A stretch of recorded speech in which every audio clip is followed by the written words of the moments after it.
She swore she would never marry the crown prince. He wasn't even on her radar, just some guy in a scary helmet who ruled with an iron fist and gave her absolutely zero reason to feel anything other than pure, unfiltered terror. And yet, there's something about waking up with a second chance at life that completely rewires your priorities. When you've already seen how your story ends, badly by the way, really badly, suddenly the man everyone calls a tyrant starts looking a little different. Not safe, not gentle, not even particularly nice. But somehow, exactly what she needed. This is the story of a girl who came back from the dead specifically to avoid falling in love with him. Spoiler, it didn't work. The story opens with a girl begging for her innocence, but her father ignores her and drags her away. Earlier, the palace had fallen into chaos. The princess was poisoned, and Lady Llewellyn was blamed by her former partner, Mikkel. That accusation spread suspicion through the whole palace. Even though Llewellyn strongly denies it, and despite their messy past, no one lets the charge go. The Emperor then orders her locked up in the dreaded Chamber of Shadows. Llewellyn feels completely abandoned. It brings back painful memories of her cold father.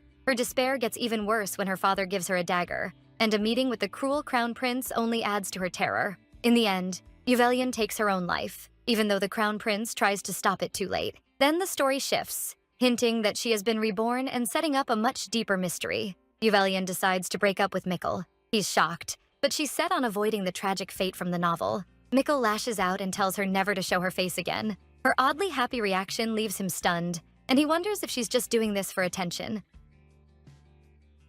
Later, she runs into her father, Duke Legis. She tells him she broke up with Mikkel. To her surprise, Duke Legis reacts in a way she didn't expect. Llewellyn retreats to her room, where her maid mistakes her yawning for crying. The maid keeps misunderstanding things and mentions Llewellyn's heartbreak to Duke Legis. The next sunny morning, Llewellyn wakes up feeling hopeful and sure it'll be a good day. But things get strange when Duke Legis, who almost never eats with her, calls her to breakfast. The meal quickly turns awkward as his attitude shifts, clearly affected by what the maid told him the night before. Llewellyn grows self-conscious and thinks her father sees her as pathetic next to his famous war record and heroic image. Then Duke Legis suddenly asks what kind of man she likes. She immediately worries he's planning to marry her off for succession. To stop that, she boldly says she wants someone stronger than her father, something that sounds nearly impossible, even to him. Soon after, he shocks her again by asking her to go out with him. It's something she's never experienced in all 18 years of her life. They head to a busy shopping street, with merchants loudly trying to sell their goods. To Llewellyn's confusion, her father buys nearly everything that catches her eye,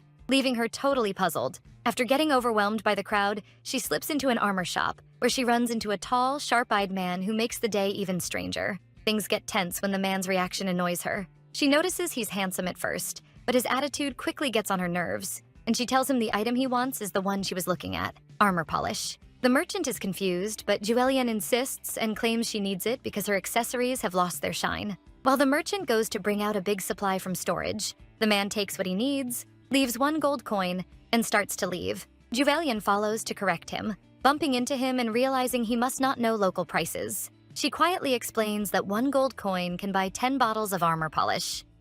Back with her father, Llewellyn, tired and confused by his strange behavior all day, stumbles while walking on the stairs. Her father quickly catches her and carries her to the carriage. Even when she asks him to put her down, he refuses. While carrying her, he gives her odd advice, telling her to find someone she likes soon. Then a strange feeling rushes through Llewellyn's body, and she faints in his arms, leaving him panicked. After 4 days unconscious, Llewellyn wakes from a dream of her father crying at her bedside, only to find him gone. Legis stops by briefly, but soon leaves again, and she feels a little disappointed. Back in her room, she finds piles of gifts, flowers, and letters asking about her health. Wanting to leave her villainous image behind, she decides to answer them herself. One goal she sets is becoming independent through hard study, despite being rich. But when she goes to the library, she finds her father there. That leads to him grilling her nonstop about the book in her hands. The questioning finally stops when Legis gets a visitor. But before leaving, he tells her to read a book on strategy and tactics. Tired out, she finds a pendant under one of the books and plans to return it to her father. But while looking for him, she overhears Legis arguing with a man named Max in the aisle. Listening in, Llewellyn learns that Max is Legis's student. When Legis says that people sometimes grow stronger to protect a weakness, it reminds her of the Chamber of Shadows and makes her think he might have someone precious he wants to protect. Legis adds that Max will probably find someone like that one day too. Max smugly replies that he hasn't found someone to protect, only a rat. Llewellyn takes that literally and thinks there's an actual rat in the house. Legis realizes Max means Llewellyn and coldly warns him not to hurt her, saying he won't go easy on him, even if he's Max. But Juelian still doesn't understand that Max sees her as Legis's weak point and keeps thinking he meant a real rat. Back in Legis's room, the butler tells him that Mikhail keeps sending Juelian letters and pushing for a reply. The letters talk down to her, which enrages Legis. He orders the butler to keep every one of them from Juelian and burn them all. Meanwhile, Juelian gets an invitation from Rosemary, which she sees as a chance to change her bad fate. She personally writes back, decorating the letter with lace and flowers. Rosemary says she admires Juelian despite her past cold behavior. Their letters soon become gossip among the noble ladies. After overhearing this, Mikhail decides to attend Rosemary's party, maybe hoping to settle things with Juelian. Juelian goes shopping for Rosemary's gift, escorted by a ridiculous 12 knights because of her father. She visits Ion Theodore's workshop, knowing he'll one day become a master craftsman, and orders a present from him. Meanwhile, at the Floyans' manor, the butler shows Legis a list of possible suitors for Jewel. When he sees Maximilian Cassian's name, Legis frowns and immediately has it removed. Before he can deal with the rest, he's urgently called to the palace. While shopping, Jewel spots a shiny item she thinks would make a perfect gift for her father. As she considers buying it, Radian, Mikhail's cousin and a famous gossip, approaches and notices exactly what she picked. Legis is called to the Asha Empire Palace to investigate the assassination attempt, and he has to stay there for a few days to protect the Emperor. Meanwhile, Max watches Legis speak with his knights, including asking about Jewel, and he feels pleased, convinced she's Legis's weakness. Elsewhere in the city, the gossip-loving Radian enjoys stirring trouble. He tells Mikhail he saw Jewel buying cufflinks for some new man. That night, Jewel waits nervously for her father so she can return the pendant and give him the cufflinks. But her maid comically gets it wrong and assumes she's upset because her father isn't home. Then Max sneaks into Jewel's room, though his reason isn't clear. Jewel wakes up to his presence and calmly tells him he has the wrong room. Max is struck by how fearless she is, and realizes she's the girl from the armor shop. They clear things up. Max isn't an assassin, just her father's student, which relieves Jewel, even though she first thought he might be a ghost. The moment turns dangerous when a palace guard hears voices in the ladies' room. Max instantly draws his sword and presses it to Jewel's neck to keep her quiet. As they deal with the situation, Jewel picks up on what Max wants her to say to the guards, and they manage to send them away without suspicion. Once the guards leave, she asks Max to let her go. Max admits he has nowhere to stay, and Jewel feels sorry for him, guessing he got kicked out and came looking for her father, only to get lost. So she lets him stay in her room for the night, gives him a pillow, and falls fast asleep. This completely throws Max off. He came to remove Legis's weakness, but now he's lying beside Jewel, his supposed target, and getting strangely sleepy himself. When she wakes with a start, she finds Max asleep right next to her and can't help noticing how handsome he is. Then her imagination runs wild, and she panics that this could turn into a scandal and end up in the papers. When she reaches out to wake Max, he reacts on instinct, and Jewel falls to the floor. Max wonders how he ended up there, while Jewel thinks he acts like a grumpy cat she knew as a child. Expecting her maid soon, Jewel tells Max to hide in the closet, so no one gets the wrong idea about them spending the night together. The maid tries to come in but finds Jewel's door locked. Inside, Jewel shuts Max in the closet and answers the maid, who asks why the door is locked. Jewel says she was worried someone might barge in, but the maid laughs it off, saying even thieves stay away from the Floyan house. Max waits quietly in the closet, wondering why he acted so irrationally and thinking about how strange Jewel is. Then he hears odd sounds from the room and starts imagining weird things. He doesn't know the maid is just putting ointment on Jewel's bruises, which Max caused himself. Later, Jewel opens the closet and invites Max to breakfast. Her kindness makes him blush. Jewel unknowingly gives Max a cucumber sandwich, not knowing he hates cucumbers. Max works up the nerve to eat it, briefly forgetting why he came to Jewel's room in the first place. Meanwhile, at the Ashet Empire Palace, Duke Elios meets the Emperor and suggests setting a trap instead of keeping Duke Lugus only as the Emperor's guard. The Emperor doesn't look pleased, but he seems sure he can control Lugus with a mysterious ring. Back in Jewel's room, she reads while growing sleepy and watches Max sleeping nearby. When Max wakes and asks why she's staring, Jewel starts wondering when he plans to leave. She guesses he might stay until Lugus returns and throws him out. Then she remembers the gift she bought for her father and asks what Max thinks of it, accidentally making Max get the wrong idea. Curious, Max asks who Jewel plans to give the cufflinks to. Her vague answer only confuses him more. Knowing she used to like Mikhail, Max assumes the gift is for him so they can make up. That thought makes his voice turn sharp. Irritated, Jewel explains she wants to get closer to her father, and the cufflinks are for him. Max smiles when he hears that, though he still says cufflinks aren't very useful for a swordsman. Even so, he assures her that her father will value the gift. At the Imperial Palace, Lugus is resting in a tree when a knight rushes over with news about Jewel, making him jump down at once. The knight says Jewel has been worried since Lugus left and is too unwell to leave her room. That makes Lugus clench his fists and head straight to see the Emperor. While Juvel struggles to write a letter to her father, Max quietly watches her. She asks him what he usually talks about with Lugas. Max keeps quiet, not wanting to admit Lugas often boasts about her. So Juvel decides to write the letter herself. An hour later, Max is shocked by what she wrote. It's an apology letter. He starts wondering how Lugas will react when he reads it. Back at the palace, the Emperor is furious that Lugas still hasn't caught the assassin. Lugas suspects Max is involved and figures he may be trying to turn him against the Emperor. Even while holding back his anger, Lugas shoots the Emperor a cold, hostile look. In the end, Lugas is ordered to remain one more day as the Emperor's guard. Later, Juvel goes to her father's study to leave the gift on his desk, but she finds a list of possible suitors for her. One name is circled in particular: Maximilian Cassianachet, the Crown Prince. Juvel instantly misunderstands and thinks her father plans to marry her off to the cruel, insane Crown Prince. She has no idea Lugas actually meant to cross that name off the list. Still shaken by the list, Juvel remembers the first time Lugas asked about her ideal man. The Crown Prince may seem perfect on paper, but he's also a cold-blooded madman who kills without hesitation. In Juvel's past life, he even tried to torture her. The thought crushes her, and she breaks down crying. At the same time, Max waits in Juvel's room and catches an assassin sent by the Empress to tell him he must return to the Empire right away. When Juvel comes back to her room, she starts desperately trying to think of a way not to be handed over to the Crown Prince. But Max is gone. As she looks for him, she notices a note on the table. It says, "Don't come looking for me. I'll come back when it's time." Somehow, someone has grown attached to her without her ever asking for it. Riding away on horseback, Max thinks about the note he left and wonders if being with Juvel has started to feel natural.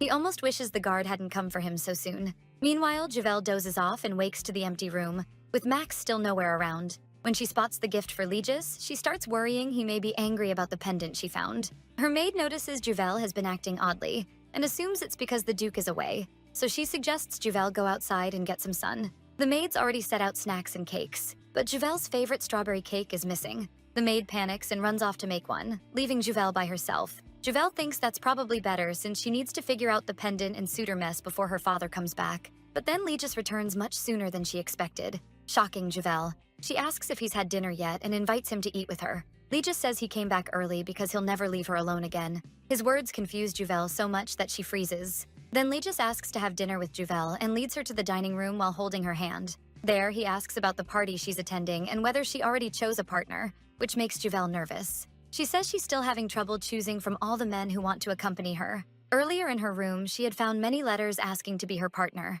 Among them was Sir Boromir, known as a skilled and well-mannered imperial knight, Sir Edmund Rowaine, famous for his looks and sharp wit, and Sir Ronald Crocus, a candidate for the next Minister of Foreign Affairs. After Marilyn, Juvel's maid, leaves the room, Legis notices a letter in Juvel's hand and asks if she's picked someone. Marilyn answers that it's Sir Edmund. Legis asks what kind of reputation Sir Edmund has, and the maid eagerly starts listing his good points. But Legis suddenly vanishes, deciding to check for himself whether Sir Edmund is worthy of his daughter.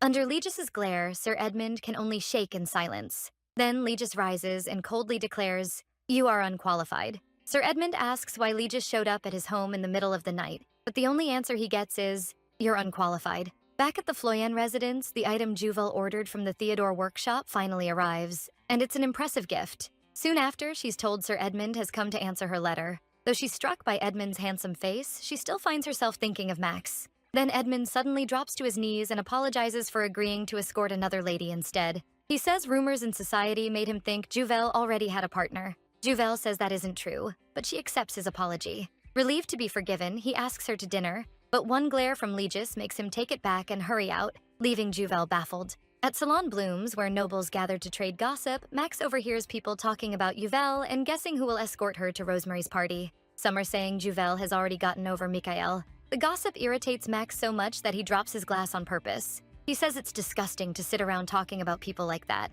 After that, Max heads inside and is met by Madame Freccia, the owner. She notes it's rare to see rumors get under Max's skin. Madame Freccia wonders why he's been acting so oddly since coming back from the Floyen estate. Max asks what people are saying about Lady Floyen, and Madame Freccia explains the story about her love affair is false. She says Juvel sent a letter to Sir Edmund Rowan asking him to be her partner for the party, but he refused. Hearing that makes Max furious. Then Madame Freccia adds that society is also whispering Juvel meets a secret admirer at night, and that rumor started with Sir Radian Droyle, Mikhail's cousin. Max gets up and tells Madame Fresha to find anything he can use as a weapon against the Hessen and Droyle families. But after he leaves, Madame Fresha realizes Legis already bought that same information. At the Floyan residence, Juvel is having tea with her father. Only 5 minutes earlier, after Sir Edmund left, Legis had asked her to join him. He suddenly asks whether she has chosen a partner. Since Juvel was just turned down, she worries he's bringing up marriage again and says she'll think about it. Legis tells her that if she can't find a partner, she needs to tell him.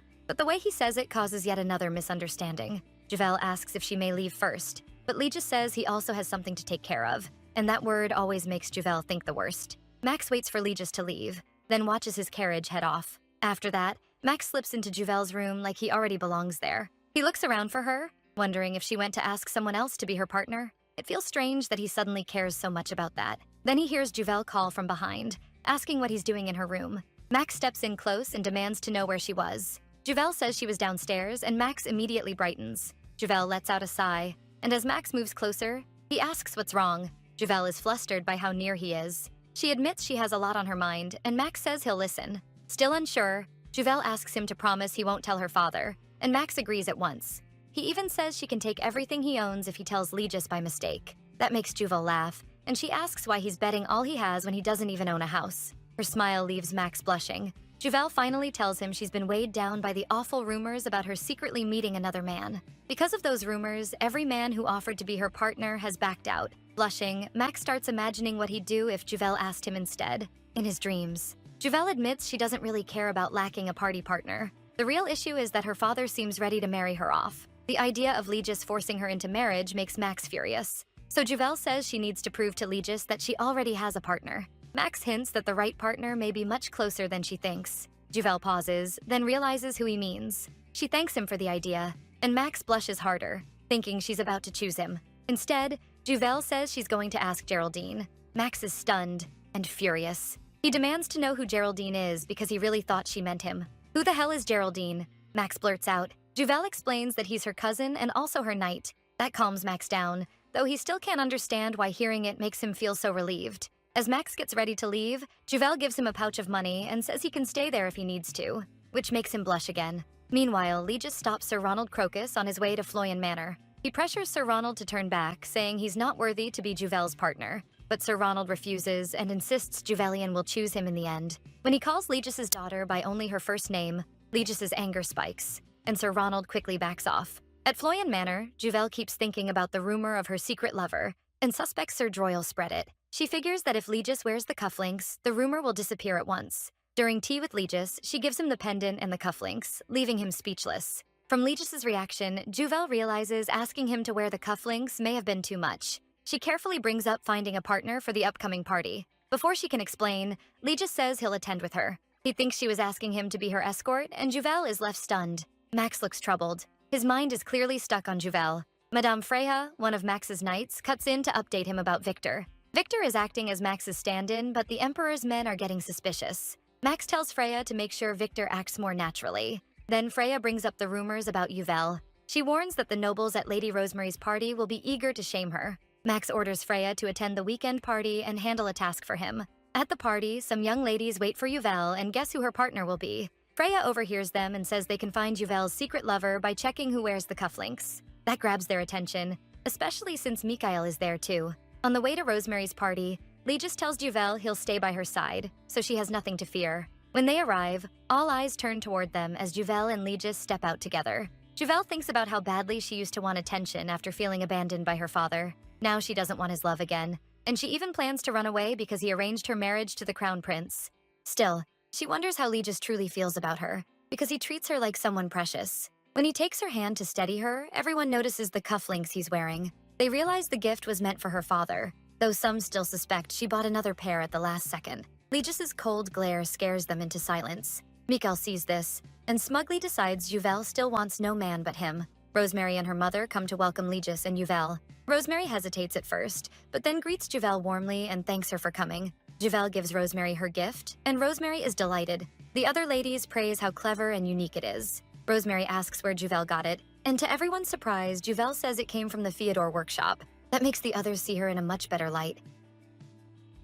Tired from all the socializing, Juvel steps outside for air. Max is secretly watching her from a tree nearby. He panics when he sees tears on her face, but she only teared up after a huge yawn. Max jumps down at once and asks why she's crying. Juvel is startled by his sudden appearance. As he gently wipes her tears, Max tells her not to cry. He asks who hurt her, clearly worried. Juvel says if he really wants to help, he needs to watch how he speaks to people. Because she cares about him, she explains that talking casually to nobles could get him killed. She adds that showing her proper respect matters too, because others follow his lead. Max reluctantly agrees. Juvel then asks why he's there. Max shyly claims he had other business, though really he came because he wanted to see her. He asks where her partner is, and Juvel says her father is inside the hall. Max had thought Geraldine would be with her, so he's surprised it was Legis. As they talk, music begins to play. Max asks Juvel for a dance. She hesitates, but he teases that he doesn't dance with just anyone. That makes Juvel blush. To her surprise, Max dances very well. Then Juvel suddenly stumbles and Max catches her,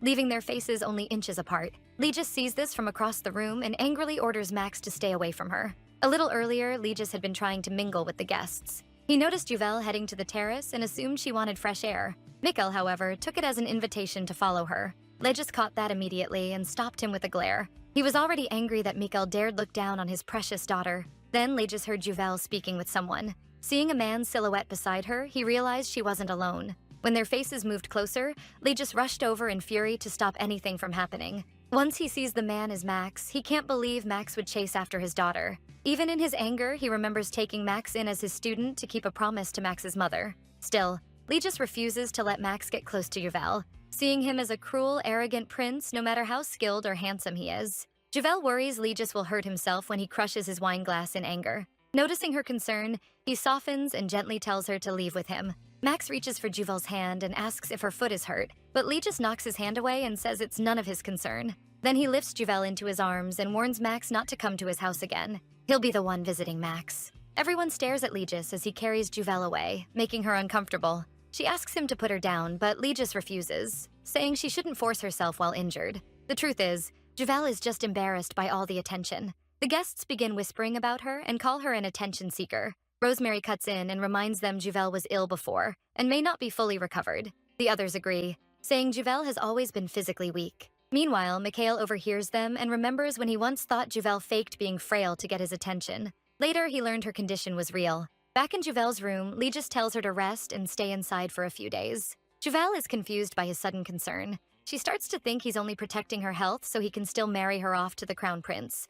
Juvel thought breaking things off with Mikhail had solved her problems, but now she may be in even deeper trouble. At Salon Blooms, Max can't stop thinking about Juvel after that day. He even dreams about catching her and imagines their faces getting even closer. After that, he tells Madame Freya to send Juvel an invitation. Freya warns it won't be easy since Juvel is now so popular and flooded with invitations. At the same time, Juvel is buried under piles of invitations. When the butler brings another letter from Earl Herand from the Empress's mother's family, she doesn't even have the energy to answer. Juvel believes Legis is busy arranging her marriage to the crown prince, so she knows she needs an escape soon. Then someone knocks on her window, and it's Max. Juvel suddenly gets an idea, invites him in, and asks him to date her. The letter from Earl Herand was actually the one Max had Freya send. When Juvel never replied, Max came to see her himself. He even waited until Legis was out before visiting. And instead of trouble, he ends up getting asked out by Juvel. Max is thrilled and instantly starts imagining a future family with Juvel, but his fantasy crashes when she explains that the relationship would only be a contract.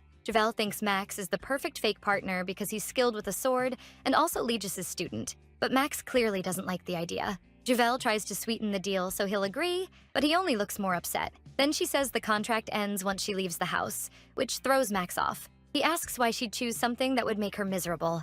Juvel explains that her father has chosen a man she can't refuse. Max asks who it is. After making him promise again to keep quiet, she reveals the name, Maximilian Cassianache. At first, Max isn't fully paying attention, but then it hits him that she just said his name. He feels awkward and uneasy because he knows the truth. Juvel wants to pretend she's dating someone so Legis won't force her to marry the crown prince. Still, Max tries to argue that the crown prince might suit her, and that marrying him could help her since he'll become the next ruler. But Juvel refuses. She says she'd rather stay alone forever than marry that sadistic tyrant. Max is stunned and leaves, completely downcast. Juvel is left wishing he would at least give her a clear answer. Max returns to Salon Blooms in a gloomy mood, leaving Madame Freya confused. He suddenly asks why a woman would want to avoid her future husband. Freya wonders if there might be some reason beyond simple hatred for the man. She suspects this involves Yuvel, but Max denies it, almost slipping up about their earlier talk. Noticing Freya's interest, Max stops himself and changes the subject. Then Freya shares troubling news. Isabel has sent another assassin to kill him. Max remembers Juvel's rejection of the cruel crown prince, and surprisingly decides to spare the assassin, shocking Freya because she's never seen him act like this. Max then asks about any marriage proposals, and when there are none, he leaves at once. At Salon blooms. Meanwhile, in the Floyan house, Juvel and Legis share a calm dinner, though Juvel quietly hopes he won't bring up marriage. Out of nowhere, Legis mentions the crown prince, catching Juvel by surprise. She quickly tries to turn the talk elsewhere by asking about the First Empire and its artifacts. That makes Legis go pale. He abruptly excuses himself, claiming urgent business. Juvel is left confused, since this is unlike him. Legis is rattled after learning Juvel is researching the imperial family. He fears she may discover the truth about the ring. He assumes she may have heard bad rumors about the cruel crown prince, yet she seems strangely calm about it. Worried about her happiness, Legis decides he has to act. When Juvel calls out to him, he startles, but she is only showing real concern for him.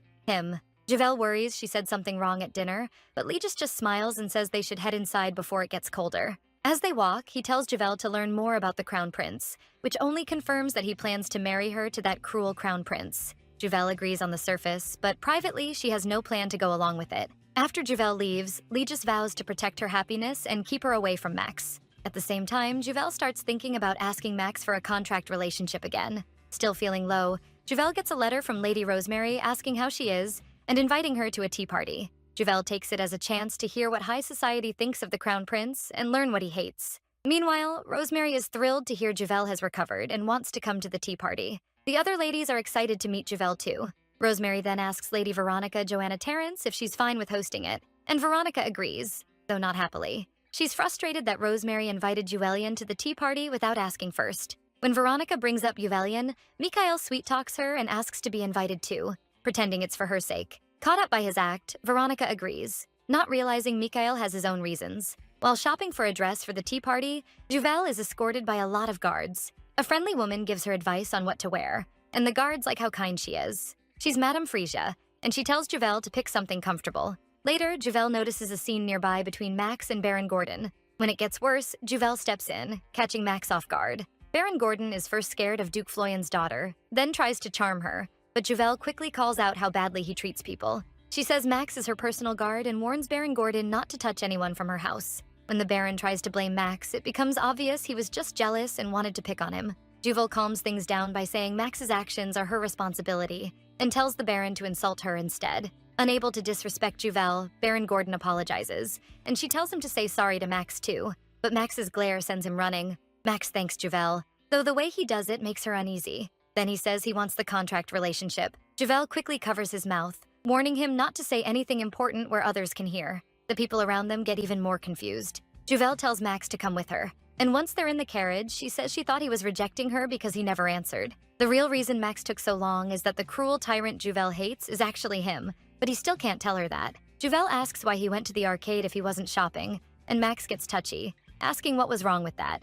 The truth is, Madame Frecha told Max about the tea party Juvel would attend, and that Mikhail would be there too. That made Max angry. Since she knew he'd go to the Floyan residence, Madame Frecha told him Juvel wasn't home and had gone to the arcade, which is why he came here. Once Mikhail is mentioned again, Max gets furious and agrees to the contract to protect Juvel from him. Then Max suddenly asks Juvel why she chose him. Juvel says it's because he's her father's student. Max is stunned, realizing she didn't ask because she liked him, while he had taken it seriously. But Juvel adds that Max is the only man she feels comfortable doing this with. That makes Max happy, while Juvel thinks his face is exactly her type, even if his personality isn't. Then Juvel asks about payment. Max doesn't like hearing that and says he doesn't need money. This is just repayment for getting her hurt before. Juvel grabs his hand, touched that he's actually so kind. Embarrassed, Max asks her to let go. Juvel says they have to act like real lovers now, so they can't avoid skinship, holding hands, linking arms, and calling each other by name. Then Juvel realizes they never properly introduced themselves. Just as Juvel starts to say her name, Max cuts in and says he already knew it. That bothers Juvel, since he knew her name all along but kept calling her you. Still, she says she knows his name too because she heard her father use it. Thinking Max is a nice name, she says he'll become a great person someday. Then Juvel brings up the contract again, and Max's mood drops right away. Even though he already refused payment, Juvel insists they still need a contract to protect both of them. Max says he trusts her and knows she wouldn't hurt him. Juvel is deeply moved by how much trust he gives her, because no one has ever trusted her like that before. She tells him he can't be that naive and shouldn't trust anyone, not even people close to him. She keeps insisting on the contract. Max says he understands, but Juvel still isn't sure he really gets how serious this is. Suddenly, Juvel pulls him closer, saying they need to get their mouths in sync. Max freezes, and Juvel tells him to come nearer because it's important. Flustered, Max thinks this is way too fast and worries it might be his first kiss. But when Juvel leans in, he shuts his eyes and hears her whisper that her guard Geraldine will ask how they met, and they need matching stories. As the carriage jolts, Juvel turns away, and Max realizes what she actually meant. Once again, he got his hopes up for nothing. When they arrive, Geraldine immediately demands an explanation, just like Juvel expected. Juvel introduces Max as her lover, and the guards are stunned since they've stayed by her side and never saw him before. They assume Juvel picked Max just for his looks. Juvel calmly says they met at Count Maison's party, which surprises Geraldine. Even in mercenary clothes, Geraldine thinks Max might be a noble and wonders what house he's from. Juvel explains that Max isn't a noble. He's one of the hired mercenaries. That shocks the guards even more. Geraldine finally asks Juvel to explain exactly how they met. Before arriving, Max and Juvel had already agreed on what to tell him in the carriage. Max reluctantly decided to follow Juvel's lead. So Juvel tells Geraldine she saved Max and starts their fake story. Max had been surrounded by noble ladies, and then Juvel showed up and asked if they'd seen Mikael. The women ran off, and Max said Juvel had saved him, so he wanted to repay her. The guards are speechless, then suddenly decide Max may look scary but is actually soft-hearted. Juvel adds that after meeting him a few times, she felt he was the one. After finishing the story, she invites Max inside. Still stunned, Geraldine sums it up as Juvel liking Max, mainly because he's handsome. Before they enter, Juvel gets upset because Geraldine seems to be glaring at Max for being a commoner, when really Max has been glaring at everyone this whole time. Geraldine senses something strange about Max and wonders who he really is. As Juvel takes Max's hand, she tells him she'll protect him no matter what. He thinks that's ridiculous, but it still makes him happy. Then a cup crashes to the floor. Legis is shaken when he sees his precious daughter holding hands with Max. To make it worse, Juvel introduces Max as the man she loves, leaving Legis even more stunned. Even though Legis had guards watching Juvel and nothing unusual was reported, this is the last thing he expected, ruining his hope for a quiet evening with her. Juvel is startled by how strongly Legis reacts. Legis looks furious and demands to know what's going on. Juvel remembers that he normally stays calm even when she makes mistakes, but now he's clearly angry. She assumes it's because this isn't part of his plan. Clinging to Max's arm, Juvel says they are officially dating. Legis can hardly believe what he hears. They move to the drawing room. Max politely pulls out a chair for Juvel, and she smiles back at him. Watching this, Legis can't match Max's gentle treatment of Juvel with the cruel person he believes Max to be. He suspects Max is tricking his daughter into loving him and using her to speed up the rebellion. Legis asks how they met, and Juvel gets nervous. Fooling Geraldine was one thing, but fooling her father will be harder. To make it sound believable, she mixes truth with lies. She says Max came looking for Legis, and since it was late and she thought he had nowhere to go, she let him sleep in her room. The word sleep makes Legis boil with rage, but Juvel quickly says nothing happened, and Max nods. Legis warns that nothing must happen between them, or Max won't leave alive. He's horrified that instead of telling Derek the butler to find Max a room, Juvel brought him into hers. Juvel argues it was late and Max wouldn't hurt her because he's Legis's student. But Legis knows Max is dangerous and impossible to predict. No matter how much he tried to correct him, Max is still a tyrant who could hurt Juvel. Seeing that Juvel doesn't understand the danger, Legis deeply regrets ever taking Max as his student. Juvel breaks into his thoughts, saying that after only knowing one-sided love until now, having someone she loves love her back feels like a miracle. She promises she won't disgrace his name and asks for his blessing to be with Max. Legis is left speechless. He remembers Juvel as a child, his beloved daughter, whom he always let do what she wanted because nothing she did could ever hurt him. But this time, Legis refuses to bless them and tells them to break up. Juvel feels helpless, realizing her father still plans to marry her to the crown prince. But to their surprise, Max refuses to end things with Juvel. He remembers Legis once telling him that people grow stronger when they have someone precious to protect. Holding Juvel by the shoulder, Max declares that he's finally found that person. And it's Juvel. Juvel is honestly impressed by how well he plays the part. Legis cuts in, unconvinced. Not long ago, Max called Juvel a rat, and now she's suddenly precious? Max reacts even more strongly, saying he won't just stand by if Legis tries to come between them. He even says his teacher comes second now. That only makes Legis angrier. He snaps that Max is no longer his student. Juvel goes pale. She never thought it would get this bad. Max then asks the shaken Javel to leave with him. As they head out, Legis yells for them to stop and grabs Max's shoulder. Max shoots him a glare and tells him not to order him around. Javel grows worried, feeling that Max has gone too far. Still, she tells her father to calm down and says she'll handle it. Legis is caught off guard by how firmly Javel says it. He slowly lets go of Max. Then he watches them leave. Outside, Javel thanks Max for standing up for her, but says he crossed a line with her father. She makes it clear she never wanted him disowned or insulting Legis. To Javel, forcing help on someone who doesn't want it only helps yourself. Max is startled and asks if she still wants his help. Taking his hand, Javel says she does. But if he keeps helping like that, she'll have to find another way. So Max asks what she wants him to do.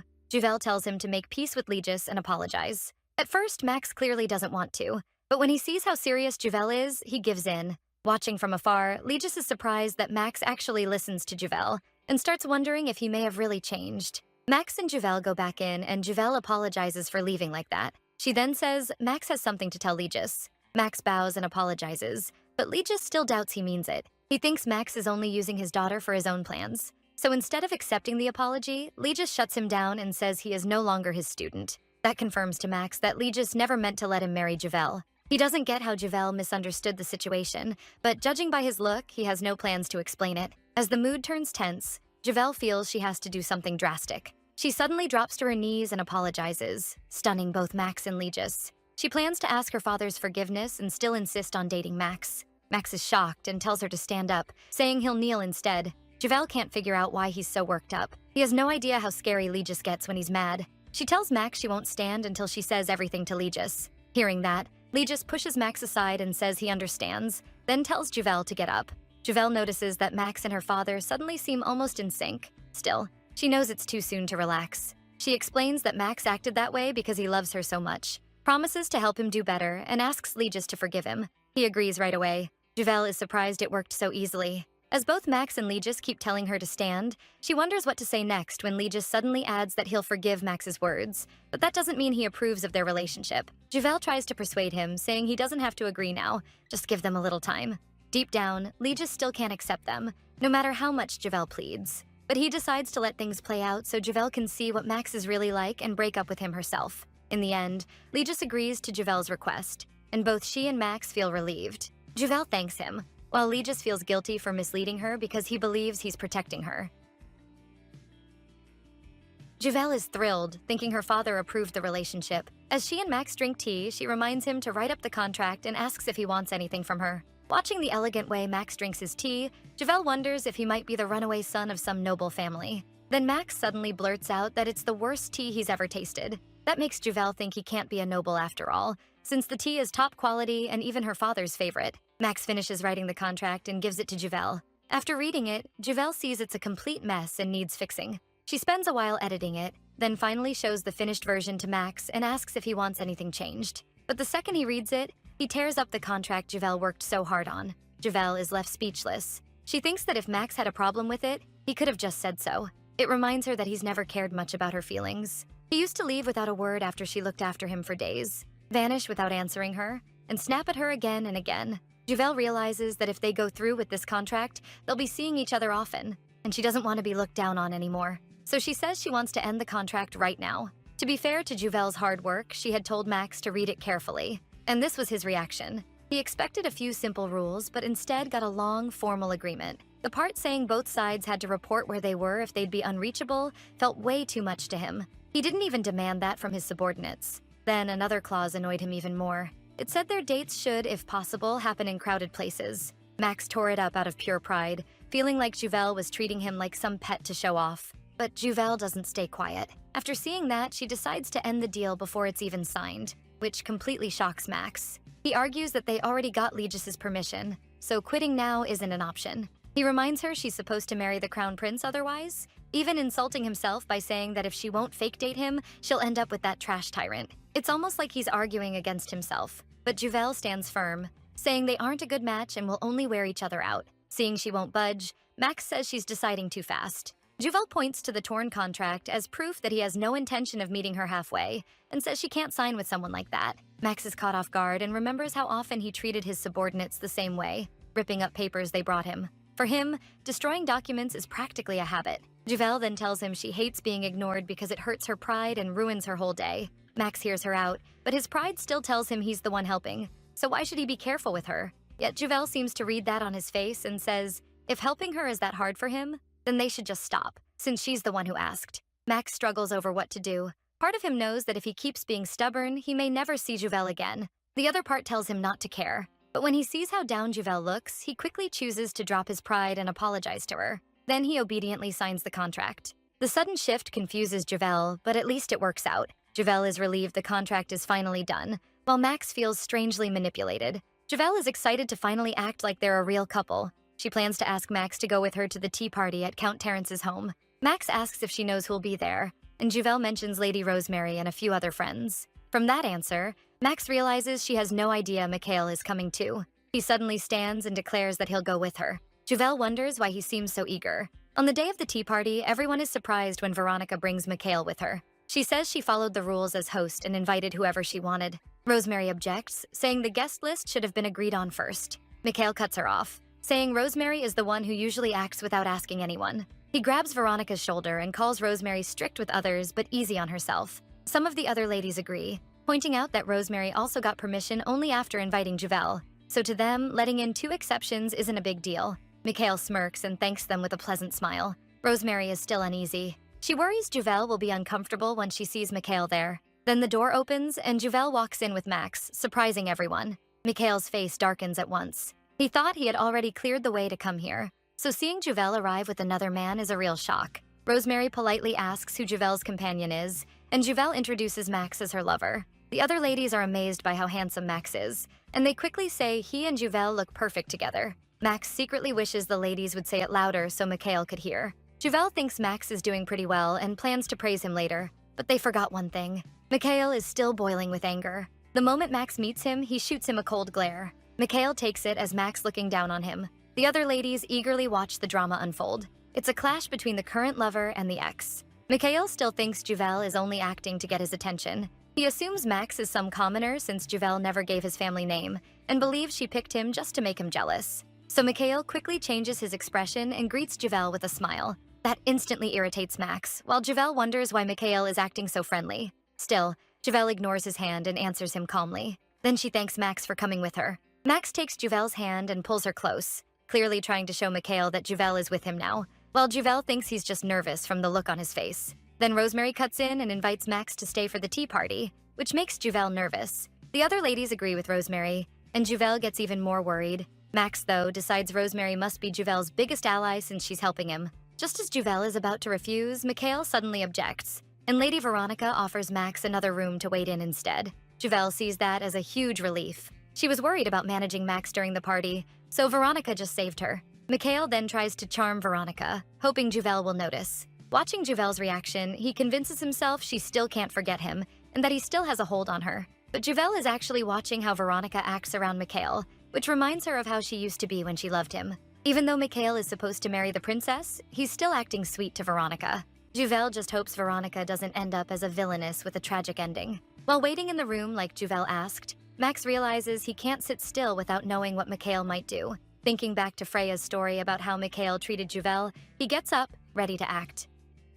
Meanwhile, Mikhail keeps up the act, trying to make Javel jealous by asking Veronica to go on a picnic sometime, and Veronica takes it seriously. He wants Javel to watch everything and react like she used to, but Javel isn't paying attention to him at all. She's busy talking with Rosemary and the other ladies about Max. When his plan fails, Mikhail feels crushed. Then Rosemary suggests that Javel join their tasting group as the newest member. Javel is caught off guard and politely refuses. Mikhail still can't believe what he's seeing. Javel's attention isn't on him at all. It's on the ladies. As they excitedly welcome a new member, Javel struggles with whether to accept. But Veronica objects and reminds everyone there are proper steps for joining. Just as Javel is about to decline again, she notices something and is stunned to see Max up in a tree outside the window. Now Javel is worried someone else will spot him, so she can't focus on Rosemary explaining the requirements. When Javel keeps staring at the window, Mikhail follows her gaze and spots Max in the tree, leaving him shocked. Javel is too busy thinking about how to get Max back inside, so she answers Rosemary without really thinking. The moment Mikhail locks eyes with Max, Max gives him a rude hand sign, which makes Mikhail furious. He gets up from the couch and asks to step out for some fresh air. Veronica reaches for him and tries to follow, but Mikhail jerks her hand away and says he's going alone, leaving Veronica stunned. Meanwhile, Juvel is still worried someone will catch Max in the tree, but when she looks again, he's gone. As the ladies excitedly talk about trying Juvel's special tea, Juvel is completely confused. She was too distracted by Max to follow any of it. When Rosemary says she's looking forward to the tea too, Juvel asks what they mean. They explain that to sign up, Juvel has to host a tea party and serve her special tea. Juvel goes pale. Outside, Mikhail rushes out with a sword in hand, but Max is already waiting for him and mocks him for taking so long, which only makes Mikhail madder. In the restroom, Juvel sighs over the tea party she never meant to host. Then Veronica storms in, upset, asking why Juvel kept staring at her during the tasting and then sighing. Juvel is startled that her feelings showed so clearly. She explains that she's angry at Mikhail because he used her too, and his kindness was never real. That only makes Veronica mad, and she insists Mikhail is not using her the way he used Juvel. Juvel understands. She knows how hard it is to admit something like that, so she apologizes for upsetting Veronica and says she's worried because Veronica reminds her of her old self. Even so, Juvel decides to leave first, telling Veronica she'll still host the tea party, and Veronica doesn't have to come if she doesn't want to. Outside, Mikhail is burning with rage, and his hand goes for his sword. Before he can pull it, Max drives a knee into him and drops him to the ground. Shocked by Max's strength, Mikhail demands to know who he is and why he's with Juvel. Max only glares instead of answering. But a moment later, Mikhail's sword is at his throat. With a smirk, Max says he and Juvel are lovers. That only makes Mikhail even angrier, until Juvel interrupts and yells at him to drop the sword. When he turns to her, he calls her Juvelian, but she coldly reminds him he should be calling her Lady Floyan. As Mikhail lowers his sword, he feels Juvel slipping away from him because of Max. In front of Juvel, Mikhail questions their relationship, and she fires back by asking why he pulled a sword on her lover. As he tries to explain, he calls her by name again, and Max cuts in, telling him to address her properly as Lady Floyan. That sets Mikhail off, and when he's about to draw his sword again, Juvel warns that her father won't overlook a palace knight drawing steel so easily. Then, to Mikhail's disbelief, Juvel runs to check if Max is hurt. Seeing that, Mikhail grabs her hand and begs her to listen. Max instantly snaps and orders him to let go of Juvel's hand, but Juvel calms Max and says she wants to speak with Mikhail for a moment. Max frowns, while Mikhail takes it as proof she's chosen him. But when he suggests going somewhere private, Juvel firmly tells him to let go of her hand. That leaves Mikhail stunned, while Max clearly comes out on top. After Juvel pulls free and puts Mikhail in his place, he shouts that she's ignoring him for some uneducated commoner. Juvel and Max just turn back in confusion. Mikhail still thinks she's the same as before. People really can change. Juvel makes it clear she doesn't care about him anymore, but Mikhail throws back that she once said she loved him. Juvel admits she did, but not anymore. As she leaves with Max, she tells Mikhail she wants nothing more to do with him. The other ladies who saw everything slowly back away, but Veronica moves in to comfort Mikhail. He shoves her off and tells her to stop clinging to him like a bug, sending Veronica to the ground in shock. She remembers what Juvel said in the restroom and starts crying as she finally understands how Juvel once felt. In the carriage, Juvel stares at Max and decides he needs to be taught some discipline. She warns him to be more careful in public, especially after what happened with Mikhail, because it could lead to serious trouble. Max just boasts that he's strong enough to beat 10 Mikhails at once. Juvel says she isn't doubting his strength. She's worried about his safety, but Max stays cocky and insists nothing can hurt him. So Juvel stands right in front of him and says she's truly worried. No matter how strong he is, he can't get careless or show openings when he may have enemies waiting to strike. Her words bring back memories of her past life, when the enemies she made left her alone at the worst moment.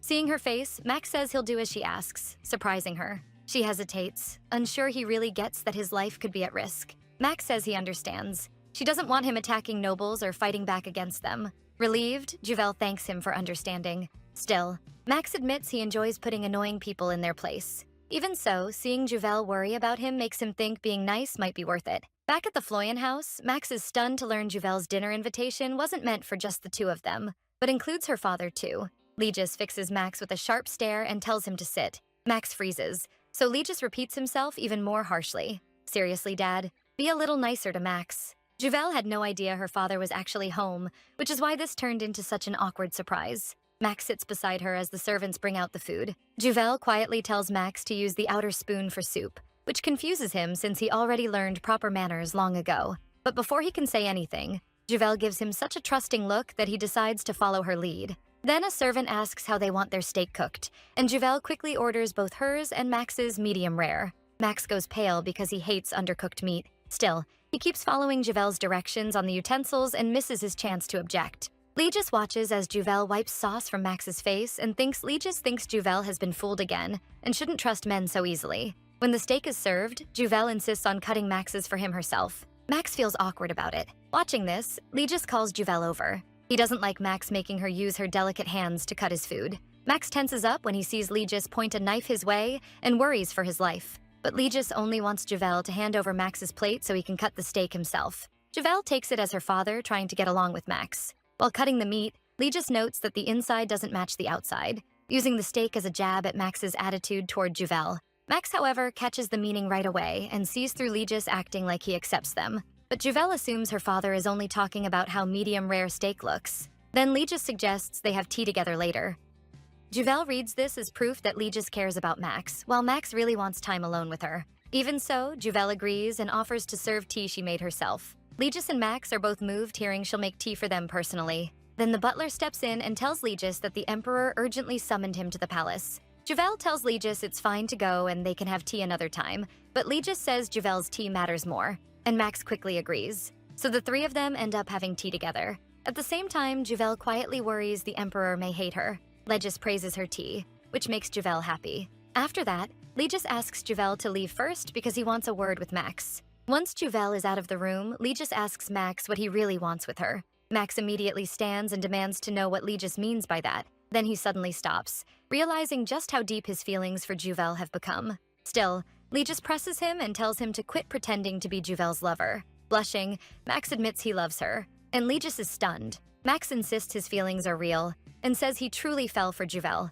He thinks back on the time they spent together, how he first got close to her for his own reasons, but ended up feeling calm and comfortable around her. Around Juvel, he doesn't feel the need to act tough. He'll even do things he normally can't stand. Even losing to her doesn't bother him anymore because he's scared she might leave. All of that made him realize that he loves Juvel. Legis still can't believe what he's hearing, but Max says he won't change his mind, no matter how shocked Legis looks. He also complains that Legis keeps treating him like a demon when he isn't one. Even after Max says he's not a demon, Legis still sees him as the one who stole his daughter. Max firmly says he has no intention of breaking up with Juvel, leaving Legis speechless. Meanwhile, Juvel wonders if Max and her father are getting along. Even if it wasn't planned, she sees tonight as a good sign. She takes their dinner together as progress. Thinking about how Max and her father looked at each other, she finds it strangely captivating. Then Max knocks on the window, pulling Juvel from her thoughts. She's surprised but happy he actually knocked first, even if he still came through the window. When Juvel opens it, she notices Max is bright red and asks if something happened, reaching for his face. Max's heart pounds wildly. With a softer smile, he squeezes Juvel's hand. He says he finally understands. For Max, it feels like the darkness inside him has been covered by light. Juvel has no idea what he means. Max sits close and keeps staring at her, making her uneasy. She asks what he talked about with her father, and Max says Legis doubts their relationship.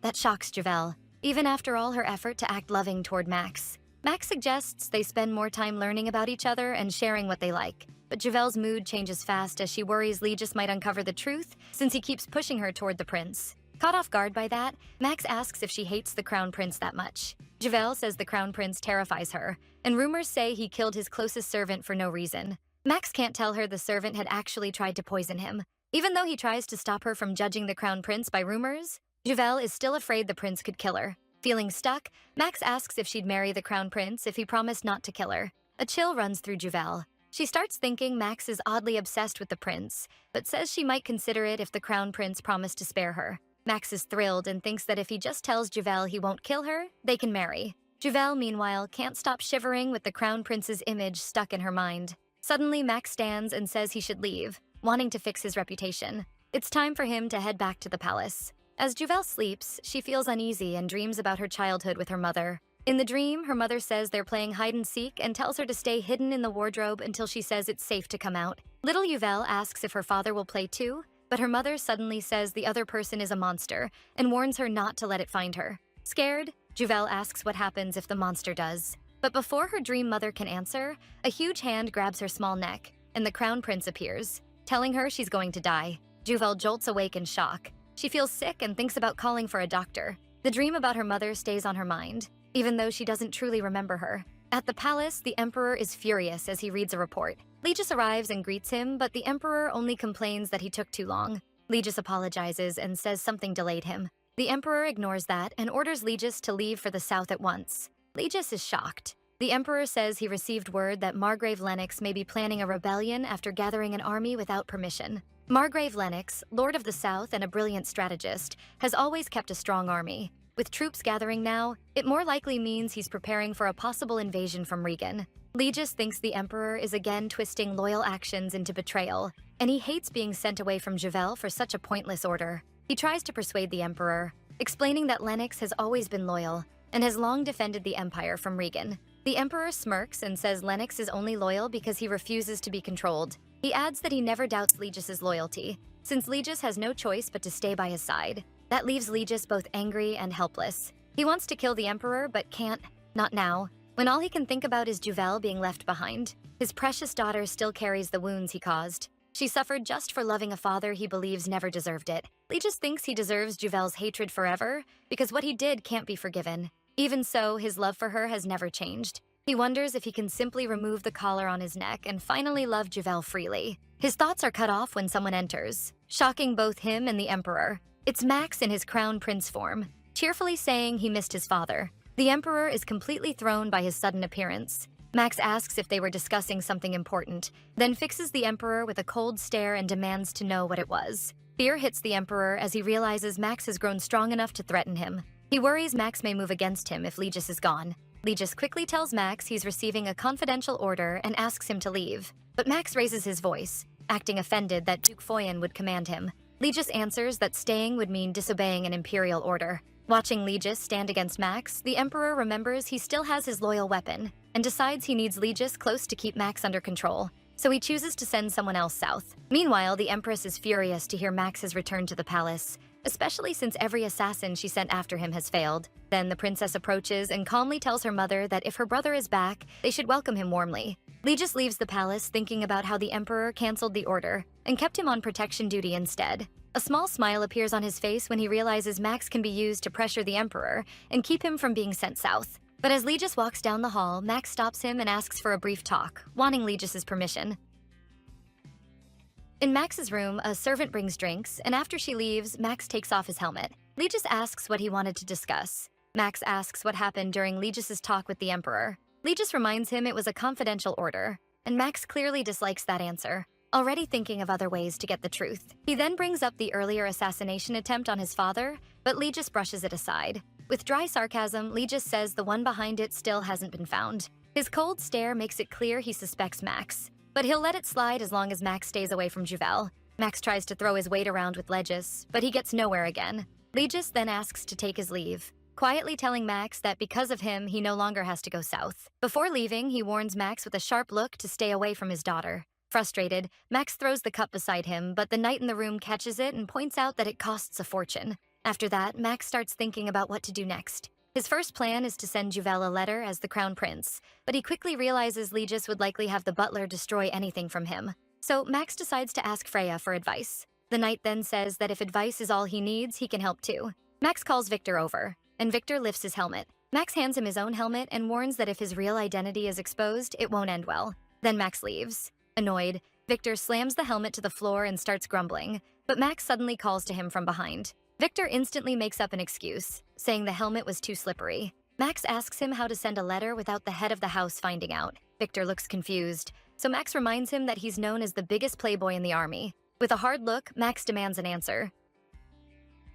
A little later, Max ties a note to a bird's foot and threatens the bird if it fails to deliver the message. As it flies off, Max wonders if Juvel will stop worrying once she reads it. In her room, Juvel is busy writing something down. She's nervous about the tasting event, especially that her clash with Veronica might keep people away. Then she looks toward the window and suddenly yelps when a bird starts pecking at it. Shaking, Juvel watches the stubborn pigeon keep trying to get in. Just then, Marilyn comes in with a tray of desserts and is shocked by Juvel's fear. Juvel begs her to chase the pigeon away. Marilyn quickly grabs the tray and throws it at the bird. The pigeon flies off and Marilyn spots a letter tied to its foot. She tells Juvel it's a carrier pigeon, which only confuses her more. Carrier pigeons are usually used for secret messages, mostly in war, not between nobles. Juvel instantly assumes the letter is a threat, while Marilyn guesses it could be a love letter. Juvel can't shake the feeling that something dangerous is behind it. The pigeon returns to Max, and his anger makes the poor bird tremble. Then Frecia steps out from behind him and notes that he tried sending a letter by pigeon.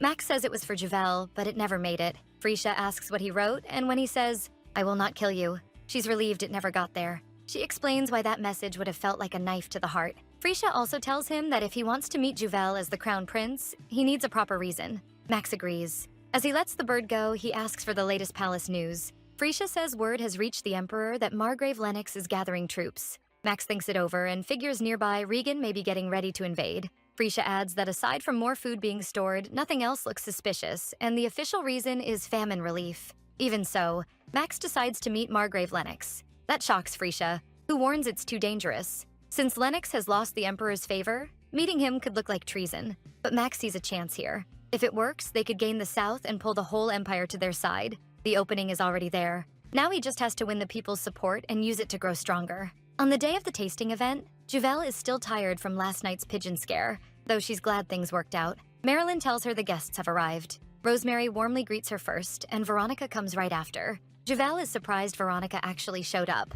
By custom, both the master and mistress of the house should welcome guests, even at a small gathering. But knowing her father, Juvel assumes he won't bother and plans to handle it alone. Then the guests suddenly stare past her in surprise. One lady quietly asks Rosemary if Juvel has an older brother. Rosemary says no, leaving Juvel confused. When she turns around, she's stunned to see Legis coming down to greet everyone. Juvel can't believe it. She never told him about the party because she thought he'd never come out for something like this. The guests bow to Legis, but he tells them to skip the formalities. He says he's proud that Juvel arranged the party on her own and gently pats her head. Flustered, Juvel thanks him. She can feel how much he's changed, treating her like a truly treasured daughter. When the tea is served, Rosemary is impressed by the taste, and the others praise it too. One lady asks how Juvel made the flavor so special. Juvel spaces out for a moment until someone calls her name.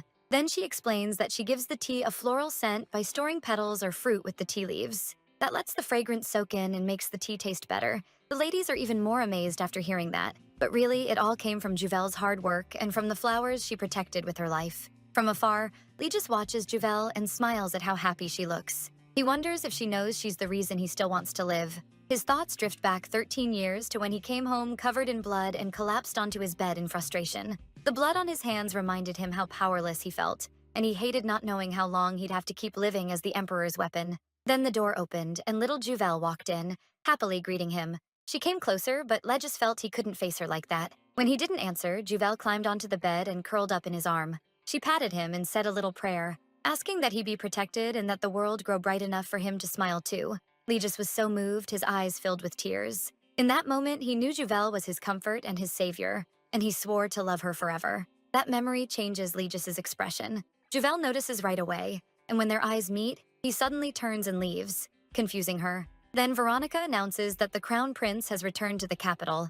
Everyone is shocked, especially Juvel. Not long after, Max arrives and apologizes for being late. The ladies are instantly charmed by him. Juvel tells him to sit beside her. As all eyes turn to them, Veronica blurts out, relieved that Juvel already has a partner and won't be picked as crown princess. Both Juvel and Max are startled, but for very different reasons. Juvel is horrified by the idea of becoming crown princess, while Max takes it as a goal. The other ladies are alarmed too and start whispering about the crown prince. Hearing them insult him right in front of him, Max silently endures it. He glances at Juvel, hoping she won't join in. The girls keep spreading ugly rumors, saying the crown prince is hideous and cruel, and that the former empress drove him out of the palace for that reason. Max is shaken, and Juvel feels they've gone too far. To stop it, Juvel says they shouldn't judge the crown prince without meeting him first. He might be nothing like the rumors. Her words deeply move Max. The other ladies agree. But Juvel's real worry is that if they keep insulting him, they could get in trouble for speaking badly about the imperial family. Max is struck by the fact that Juvel refuses to judge someone by rumors alone. Rosemary agrees, admitting she first thought Juvel was scary because of gossip too. Juvel avoids her eyes, remembering she really had acted like a villainess not long ago. Rosemary says Juvel has actually been kind and gentle, and the others join in, praising things like her sharing the secret of her tea. Then Veronica cuts in, saying Juvel's place in the tasting group should be judged fairly. She notes that the tea was just plain Darjeeling, but still praises it, and shyly accepts Juvel as a member of the tasting event. After the party, Juvel feels worn out as she thinks about joining the group. She isn't that happy about it, since being around lots of people still makes her uneasy. Max remembers what Madame Fresha told him about Juvel, that society always gossiped about her, which may be why she pushed people away and treated them badly. He realizes he's drawn to Juvel because they've gone through similar things. 13 years earlier, people accused young Max of killing animals and called him a demon capable of cruel acts. Max ran to his mother, crying as he swore he didn't do it and begged her not to hate him. She held him close and told him the real reason she had warned him to stay away from her. She worried Isabel might have hidden poison somewhere nearby, but his mother told him she had always believed in him.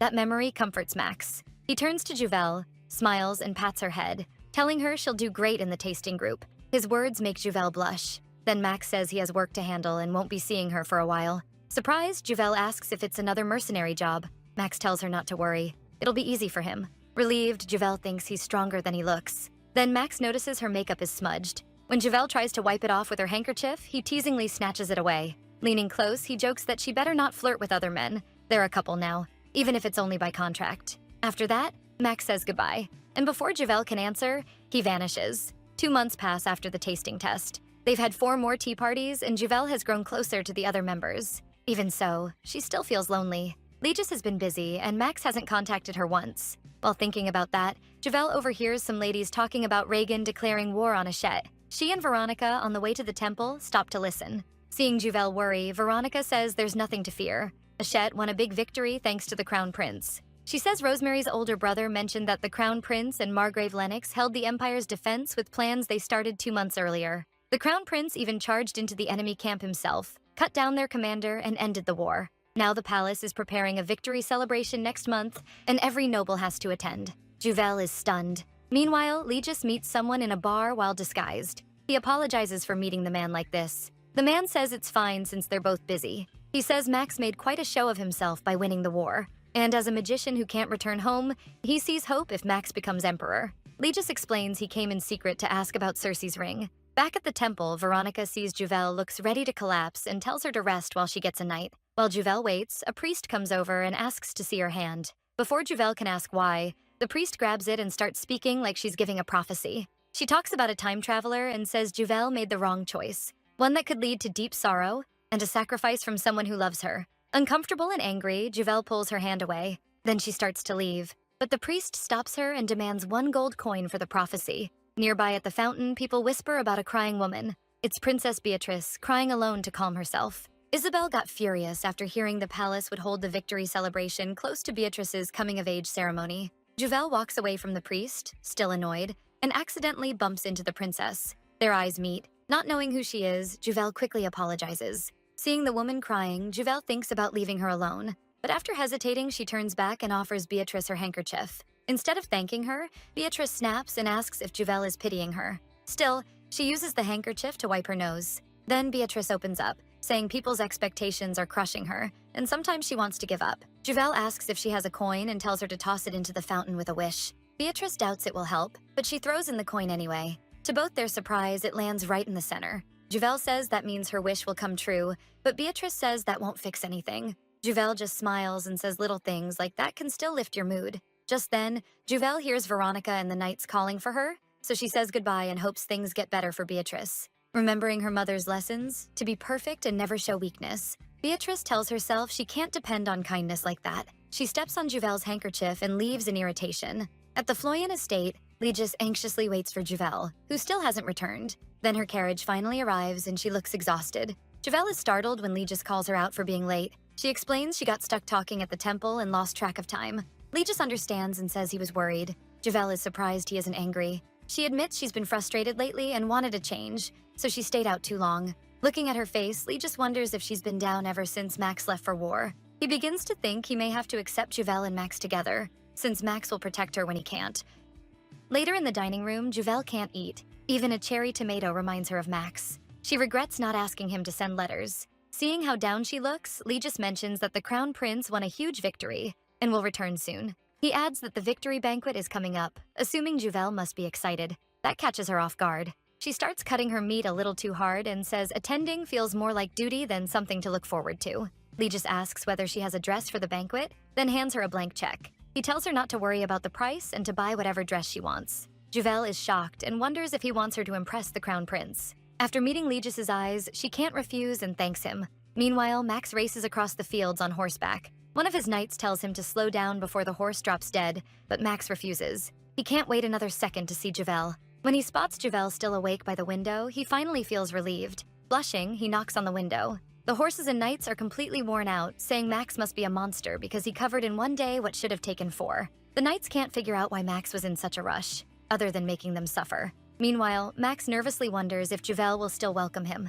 Seeing her with her maid, he waits outside. Juvel seems to be begging for something to help her sleep, but her maid warns her not to overuse it because of the side effects. Still, Juvel looks so desperate that the maid gives in. Even as she tries to sleep, Juvel keeps thinking about tomorrow, her party dress, and meeting her friends after. Then she hears a soft voice call her name. Max appears before her. Thinking she might be dreaming, Juvel reaches out and pinches his cheeks. Still unsure if he's real, she suddenly breaks into tears and says she was worried, sick, and angry he never contacted her. Crying, Juvel admits she thought something awful happened to him, or that he got tired of her and left. Max hugs her and promises that if he ever has to leave again, he'll send letters. Little by little, Juvel calms down and falls asleep in his arms. As he watches her sleep, Max notices the sleeping potion by the bed and sees why it worked so well. But he also realizes it dulls the mind, almost like being drunk. Max plans to leave and return tomorrow, but suddenly Juvel grabs his collar in her sleep and pulls him closer, making his heart pound like she's asking him to stay. He strokes her hair and decides to sleep beside her.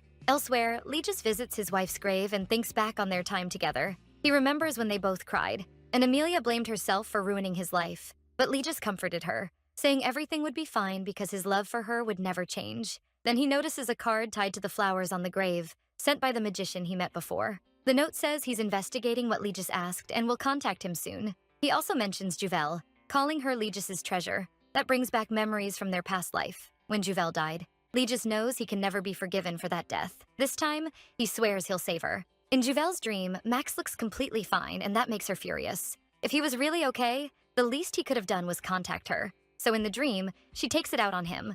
After letting all that anger out, Juvel feels way better. She feels completely refreshed. But when she opens her eyes, someone's holding her in bed, and Juvel panics. That means last night, when she was crying, clinging to him, it was all real. Once she realizes it, her face turns bright red. Then Max grabs her hand and asks what she's doing. Juvel awkwardly says she just had a bad dream. As he strokes her face, Max asks if it was a nightmare and tells her not to worry. He promises he'll stay by her side from now on. Then he teases her, saying he never thought she'd miss him so much she'd cry like that. Too embarrassed to take it anymore, Juvel jumps up and invites him to breakfast. At breakfast, Juvel keeps a straight face, acting like she remembers nothing. She thinks if she plays dumb, Max can't tease her, but he keeps smiling. Meanwhile, Max is just happy to be eating with the girl he loves. Then he suddenly asks about Juvel's nightmare. Juvel gets nervous about telling the truth, so she quickly lies. Avoiding his eyes, she says the crown prince showed up in her dream. That makes Max feel all his work was useless. Even if the prince's image has gotten better, Juvel is still scared of him. Quickly changing the subject, Juvel asks where he's been. Max answers shortly that he was on the battlefield, which shocks Juvel and makes her ask if he was drafted.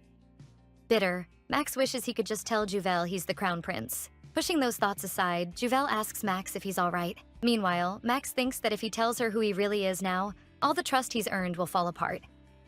He brings up the prince's victory banquet and suddenly asks what she'll do if the prince asks her to dance. The question sends a chill through Juvel. Still, she says she won't go near the prince at all. She plans to hide so well he won't find her.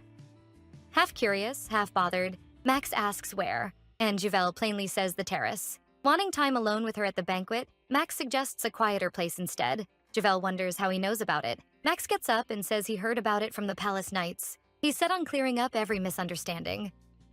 He steps closer, brushes dirt from her face, and tells her to hide well there. Of course, the very crown prince she's trying to avoid will be the one to find her. In the Ashtet Empire, while the nobles praise the crown prince for defeating Regan, the crafty emperor smirks and says the prince got that courage from him. But he quickly adds that it's still nothing compared to Legis's achievements, and the nobles do their best to hide their displeasure. Legis sees right away that the emperor is using him to show his displeasure over the prince's success. The main reason the Empire still follows the Emperor, besides Legis's support, is their fear of Max, who used to be known as a tyrant. Still, Max's image has improved a lot. Legis thinks that if people stop fearing Max and start respecting him, they have about 6 months left until the Empire's foundation day. Then Max suddenly appears before the nobles and the Emperor, catching them off guard.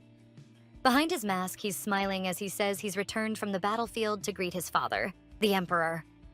Seeing him arrive, Legis chooses to trust him and hopes Max can become the Empire's light this time. The Emperor puts on a false welcome and praises Max's great service. Max answers humbly and credits the Emperor's guidance, but his calm reply only irritates the Emperor more. He also thanks the Emperor for preparing the victory banquet. The Emperor then says the banquet is close to Max's sister Beatrice's coming-of-age ceremony. With a smirk, the Emperor asks what Max thinks about letting Beatrice host it. Before Max can reply, the nobles jump in and call it a wonderful idea. They say a successful party by the princess will raise Max's prestige and show closeness between prince and princess, creating a better mood. Legis can tell everyone speaking up supports the Empress, and they clearly want Beatrice to be the center of the event. But Max doesn't fight it. He understands what they're trying to do and calmly lets them have their way. To Max, none of that matters much. His real goal is fixing things with Juvel. Looking at Legis, Max realizes he needs to be most careful with the one man who still hasn't accepted him as Juvel's partner. He asks for permission to leave, firmly resolved not to give up on Juvel no matter what Legis does. Now over to the Empress's side. The Empress Isabel vents her frustration. All the money she spent spreading rumors about Max now feels wasted since he's returned praised for his achievements. Isabel takes it out on Beatrice, blaming her for failing to win public favor. She even says she should have had a son instead, which crushes Beatrice. Isabel orders Beatrice to prepare the prince's party perfectly. Coming closer, she strokes her daughter's hair and says everything she does is for Beatrice's sake, then warns her not to fail again. Her face changes at once as she says the party must be a huge success and also make Max look insane. Through her tears, Beatrice agrees. And so, the long-awaited victory banquet finally arrives. At Floyan's house, the maids gush over Juvel and say she'll be the star of the party. They don't know she picked a dark dress on purpose so she wouldn't stand out. Then Legis walks up behind her and says the carriage is ready. Juvel is thankful her father will draw more attention than she will. As they ride to the palace, Juvel looks downcast. She thinks this is her first time back since her rebirth, and she hopes she'd never return. The bad memories come rushing back. Then Legis says her name and tells her she looks beautiful. Juvel is stunned. She never expected praise from him. But Legis quickly adds that the crown prince will surely like how she looks, which only makes her more anxious. He also says people no longer see the prince as a tyrant, but as the hero who saved the empire. Legis says Juvel should be proud of him. Not knowing the truth, Juvel wonders why she would be proud. She admits she's surprised and never expected the prince to do so well in war. She says she'd always thought Legis would be the one to save the empire from Reagan, just like before. That catches Legis off guard, and he tells her he's sure she did believe in him, but what Legis truly wants to save most isn't the empire. At last they reach the palace, and when Juvel steps out, Legis gently takes her hand. Juvel knows she still has one problem she can't avoid, meeting the crown prince. Still, she calms herself by thinking she won't even be in the ballroom. Once inside the palace, they see the emperor and empress on their thrones. Juvel can't help thinking she's standing before the people tied to her death in her past life. Legis quietly tells her to keep her eyes down and not lift her head. They greet the emperor and empress, and the emperor remarks that he finally gets to meet Legis's precious daughter. In response, Legis tightens his hold on Juvel's hand, leaving her confused. The current emperor of Asheti, Darius Separon Asheti, is a cold father who doesn't even treat his son like family. At his side is Empress Isabel Rosti Ash, a woman who seems to enjoy hurting her own daughter. Juvel decides the best thing is to stay out of their way, so she keeps her head lowered, as Legis said. The emperor says he's pleased to meet Juvel at last. With a sly smile, he asks if Legis's daughter will be coming of age soon, and Legis answers that her ceremony is in 3 months. Clearly plotting something, the emperor smirks and tells Juvel to raise her head. She freezes at the order, but the announcement of the crown prince's arrival interrupts and saves her. The emperor is annoyed that Max has shown up without warning again. Perfect timing, Max. The emperor finally lets Juvel and Legis go join the party. Juvel can't believe she's about to see the cruel prince in person, without realizing he's already been close to her all along. Max comes down the stairs, his face hidden by a mask, dressed in dark formal clothes fit for the crown prince. His expression looks cold. Really, he's just tense about facing Juvel as the prince. That icy look fills the crowd with unease and curiosity as they wonder what's behind the mask. Juvel wanted to memorize the prince's face before running off, but the mask ruins that plan. Then Max's eyes land on Juvel, making her shiver. To Max, she just looks cute. To Juvel, he's terrifying. And Legis is left wondering what Max is thinking. Legis calls to Juvel and tells her friends are looking for her, urging her to go to them. Juvel quickly hurries to her friends, while Max can only wish he could call out to her too. Standing by the throne, the emperor asks Max why he's wearing the mask everyone is talking about. The empress cuts in at once, mocking him for having no sense of style after growing up on battlefields. She throws Max a nasty smile, but Max stays calm and says the mask was a gift from his sister, who told him it would be a masquerade ball. Apparently, he was the only one told that. The nobles start whispering that the princess must have made the mistake on purpose. Realizing where this is going, Isabel snaps and accuses Max of insulting Beatrice's hard work. Max remains composed, says he knows exactly how much Beatrice did, and even thanks her for the attention he's getting. He adds that thanks to her thoughtfulness, he could even hide his war injury with the mask. Isabel is left speechless, clearly furious at his neat comeback. The nobles, impressed, praise Max's bravery in protecting the empire, and say the mask only adds to his mystique. The scheming empress can only burn with anger, unable to answer back. Meanwhile, after seeing all this and sensing trouble, Javel desperately looks for somewhere to hide. At last, she finds a quiet place to be alone. She feels relieved, though a little guilty for leaving her friends behind. She remembers the hiding spot Max mentioned, and while searching for it, she looks around carefully. Then she hears someone crying nearby. She still doesn't realize the woman is the princess, but she does remember seeing her at the temple. Knowing the palace knights are searching for someone, Juvel realizes she can't let them find this woman. Wanting to calm her down and lead her back to the banquet, Juvel walks over and asks if she's okay. But the knights' calls for the princess grow louder, and Juvel finally realizes the crying woman in front of her is the princess. At once, memories from her past life rush back, reminding Juvel that the princess is the first threat to her survival. Tears still falling, Beatrice looks at Juvel. Beatrice quickly covers Juvel's mouth and tells her to stay quiet. Still hiding Juvel, she keeps her hand over her mouth. Beatrice urgently tells her to stay silent and follow along.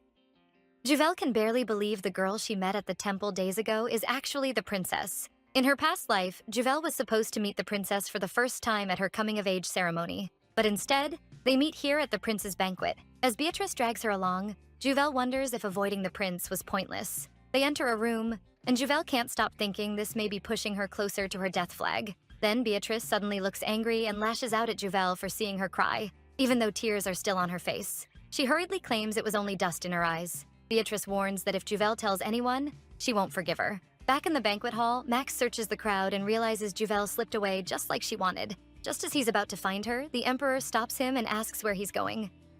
Max says he's tired and needs to rest, but the Emperor clearly doesn't believe him and looks annoyed. Max figures his father is upset because the nobles have been focused on him all day. Trying to leave fast, Max says the war's fatigue is finally catching up to him, but the Emperor compares him to Legis, who achieved something similar and still stayed by his side the whole time, and questions Max's stamina. Max can't believe his father still thinks Legis is loyal. He says nothing, and in the end, his father reluctantly lets him go.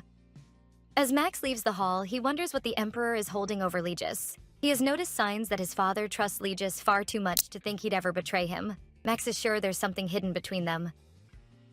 When Max reaches the hideout he told Juvel about, he's shocked to find it empty. Meanwhile, Juvel and Beatrice are still stuck in an awkward moment. Trying to reassure her, Juvel says the knights have probably left and asks if she can go.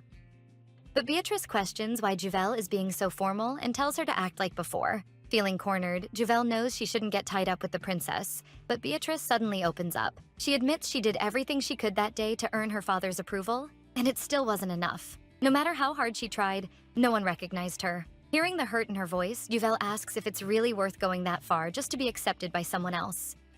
From her own experience, Juvel says she once judged her value by what others thought of her. Looking at Beatrice, she says only she can decide her worth. What matters is living by her own thoughts and beliefs. Beatrice has never thought about putting her own feelings first. In the future, Juvel remembers, Beatrice shines brighter than anyone. Blushing, Beatrice looks away and says Juvel can call her R.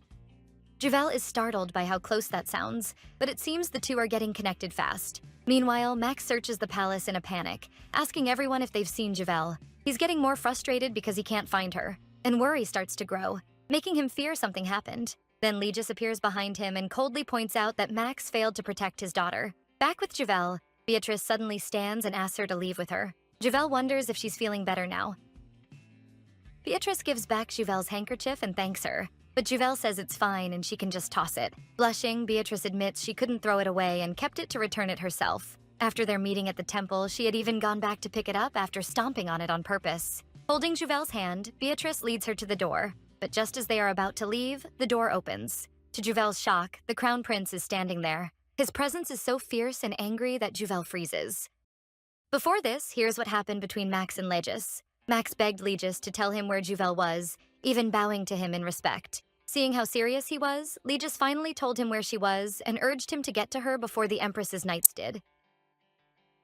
Max was stunned and demanded to know why they were after Javel. Legis said Javel was with the princess, and Max immediately suspected the Empress was using his sister to reach Javel. Seeing his worry, Legis says nothing serious has happened yet. That calms Max a little. His feelings for Javel are still secret, so they likely wouldn't target her through him. Determined, Max says they'll talk later after he brings Javel back. As Max rushes off, Legis puts his trust in him, believing Max is the only one who can protect Javel now. And that's how Max found her here. Both Javel and Beatrice are startled by Max's sudden appearance. When Max sees Javel is safe, he feels relieved, but that look only scares her more, and even Beatrice notices. The siblings trade looks. Max tells Beatrice to stop causing trouble, especially for Javel, while Beatrice silently fires back that Javel is scared because of him. Meanwhile, Javel feels like she just brought the worst pair together. In the original story, the prince and princess hate each other, and every noble knows the divide between the pro-empress and anti-empress sides. So Javel assumes Max came here to hurt Beatrice. Max reaches out, and Beatrice looks ready to take it as a challenge. Javel can't let this get worse, so she gathers her courage, greets the prince, and introduces herself. Then she looks into Max's eyes, making him blush.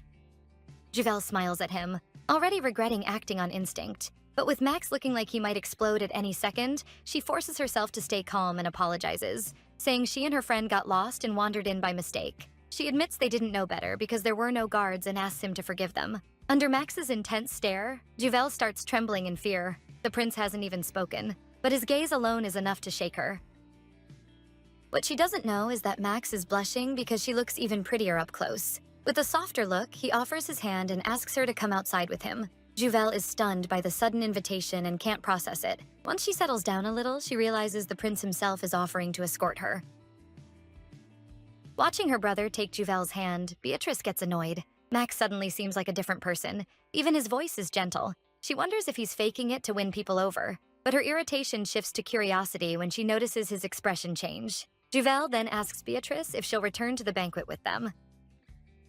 Beatrice hesitates, then says she has something else to do. Javel squeezes Beatrice's hand and warmly invites her to visit for tea and talk sometime. Touched, Beatrice blushes and says Javel is welcome at her place too. Seeing how close they suddenly are, Max grows uneasy and wonders when that happened. Now that the princess is safely gone, Javel knows she needs to leave without causing trouble. She bows to thank Max for escorting her and asks to be excused. But as she's about to go, she steps on her dress and starts to fall. Max reacts at once and catches her before she hits the ground. Their faces end up inches apart, making things awkward. Javel quickly tries to pull back and thanks him for catching her. But when she tries to move away, his grip tightens, leaving her confused. Max just keeps staring at her without blinking, which makes her uneasy. She asks if there's something he wants to say. Still blushing, Max pulls Javel closer and hugs her tight. He tells her to stop avoiding his eyes and look at him, then reveals that he is Max. Javel is even more confused by that sudden confession. Max touches his mask, ready to take it off and show his face. Red-faced and hesitant, he asks if he really looked that scary to her. He apologizes for lying all this time, and Javel gently reaches up to touch his face. Happy to learn the prince is really Max. Their faces move closer, and Max closes his eyes for a kiss. But let's get back to reality. Max finally snaps out of it as Javel thanks him and asks to leave. She quickly walks away, leaving him speechless. Yep, all of that was just Max's imagination. By the time he comes back to his senses, Javel is already gone. After escaping him, Javel decides the prince is a total weirdo. In reality, Max had been hugging himself and smiling while Javel stared at him in confusion. Meanwhile, Max feels miserable and deeply regrets what he did in front of Javel. He can't believe his feelings for her made him lose control like that. Still, now that they've met, he just needs to find a way to see her again. Back in the banquet hall, Javel is completely exhausted. All she wants is to go home as fast as possible. She looks toward her father and is surprised by how much everyone loves him. Legis notices Javel staring at him and leaves his conversation to walk over. Smiling, he holds out his hand and tells Javel it's time to go. Javel is surprised that her father is being so thoughtful. As they walk off together, Legis thinks she had probably been alone again. But since she's here now, he figures Max brought her back safely. Javel, meanwhile, is only thinking about eating strawberry cake when they get home. As father and daughter walk together, the nobles praise them, saying they look like the perfect pair. But hearing that only disgusts Legis. It brings back the time those same nobles accused Javel of poisoning the princess and demanded her execution. At that time, Legis had just lost the daughter he loved most, and in his rage, he quickly wiped out every one of those nobles without hesitation, showing the depth of his grief. Then the emperor's voice cuts into his thoughts, asking if he's leaving already. In his drunken state, the emperor whines about who will protect him if Legis leaves. Legis answers that he came as the duke, and the palace knights can guard the emperor just fine. That makes the emperor grumble that Legis has been annoying him lately, which scares Juvel. With a nasty grin, the emperor tries to pressure him, asking if Legis isn't worried and telling him to come to his senses. Without pausing, Legis meets his eyes and calmly says he's drunk. The emperor doesn't back down and asks what Legis plans to do about it. Right then, a clear image flashes through the emperor's mind, Legis cutting off his hand. Terrified, he quickly warns that if Legis kills the emperor, Legis will die too. He imagines Legis covered in blood, sword raised, saying he doesn't care about his life because he can't live without his daughter. A chill runs down the emperor's spine, and he hurriedly lets Legis leave. Still shaking, the emperor wonders what was hidden in Legis's eyes, unable to understand why Legis would oppose him when the emperor still has the ring that can control him. As he watches Legis and Juvel leave the palace, the emperor keeps wondering why Legis has become so openly defiant. Max goes to Madame Freccia and asks how to write a sweet letter to a woman, since he's never done that before. After hearing her advice, Max throws himself into writing Juvel a heartfelt letter, filling it with compliments and affection. He works on it day and night, and finally finishes a 20-page love letter. Then he sends it off with a pigeon, after jokingly threatening the bird if it fails to get it to Juvel. The next day, Juvel is surprised to get a letter and starts reading it. At that moment, Max suddenly comes in through the window. He asks what she's doing, and Juvel says she got a letter. She thinks it's from Lady Christine and that it's a threat. Uneasy, Max asks if she got any other letters, but that's the only one. Max starts wondering if the pigeon messed up the delivery and ran off to escape punishment. What Max doesn't know is that the pigeon did reach the Floyan house, but Legis's pet bird intercepted it, and Max's precious 20-page letter was burned right away. Now Juvel is ready to visit Lady Christine's home. Worried for her safety, Legis is about to send the usual dozen knights with her, but Juvel says that's too much. She adds that Geraldine can protect her alone. Juvel already knows the real sender was Mikhail's mother, and she's ready to teach them a lesson. When she arrives at Viscount Marsh's home, the lord and lady greet her awkwardly and lead her to Mikhail's mother, who is waiting inside. Juvel gets right to it and asks what she wanted to discuss. Mikhail's mother says Mikhail is sick, and Juvel simply prays for his recovery. As she turns to leave, Mikhail's mother suddenly explodes, blaming Juvel for his illness and saying she must take responsibility. She even reaches for Juvel and demands that she come see Mikhail at her house. Marilyn steps in after sensing danger, but Mikhail's mother slaps her across the face, then says, Marilyn dared to interrupt and starts lecturing Juvel about controlling her servants. Seeing the scratch on Marilyn's cheek, Juvel puts on a fake smile, turns to Mikhail's mother, and agrees to visit the Hessen residence. When they arrive, Juvel stops Geraldine from coming in, even though he's worried. She tells him to wait outside and send for a doctor for Marilyn instead. Inside, Giselle, Mikhail's sister, greets Juvel by asking for a jewel, just like Juvel used to give her. Juvel answers with a sharp slap across Giselle's face, stunning both Giselle and her mother. With a hard stare, Juvel says she's only training those beneath her. Even then, Giselle calls her by name, so Juvel coldly asks how a marquis's daughter dares address a duke's daughter so casually. Juvel is furious and storms around breaking the things she once bought for them, the sculpture, the portrait, and when she's about to destroy more things in the closet, Mikhail's mother tries to slap her. But Mikhail suddenly appears and calls out to Juvel. He looks seriously ill, and though Juvel never wanted to see him, he walks over and says he missed her badly. Watching from outside, Max feels sickened by Mikhail. Juvel notices Max outside and is confused about why he's there. It turns out Max was sent by Legis, who was deeply worried about his daughter. Earlier, Legis had caught Max hiding in a tree and told him to come down. He also admitted he read Max's letter to Juvel before burning it, and couldn't believe Max used a tiny pigeon to carry a 20-page confession. Max thought Legis was being way too protective and invading their privacy. Then Legis turned serious and asked if the letter truly reflected Max's feelings for Juvel, and Max said yes. Without facing him, Legis told Max to protect Juvel no matter what, making Max wonder if Legis had finally accepted him. That's how Max ended up here. After spotting Max, Juvel decides she's done at the Hessen house, but Mikhail follows her and insists they talk. He begs for another chance to start over, saying he now understands his mistake. Juvel firmly says she wants nothing more to do with him, especially since she has a lover now. Hidden nearby, Max can't stop himself from smiling. Mikhail gets angry and grabs Juvel, claiming she belongs only to him. Max jumps down, shoves Mikhail away, and stands in front of Juvel while warning Mikhail. Then he gently asks Juvel if she's hurt. For some reason, Juvel suddenly remembers dancing with the crown prince. Max turns back to Mikhail. ready to teach him a lesson. Juval's heart starts pounding when Max holds her hand tightly. With Max burning with anger and Mikhail still provoking him, Max reaches his limit and moves to shut Mikhail up. Afraid things will get worse, Juval steps between them and begs them to stop. Max snaps that Mikhail never truly loved Juval. He just wanted to own her. Mikhail coolly answers that Juval is his, which only angers Max more by treating her like property. Hearing Mikhail make light of her feelings, Juval slaps him. She says she truly loved him once and calls him trash. Mikhail stares in disbelief and answers with the same arrogance. But Max cuts him off and warns that if Mikhail hurts Juval again, he'll kill him if he has to.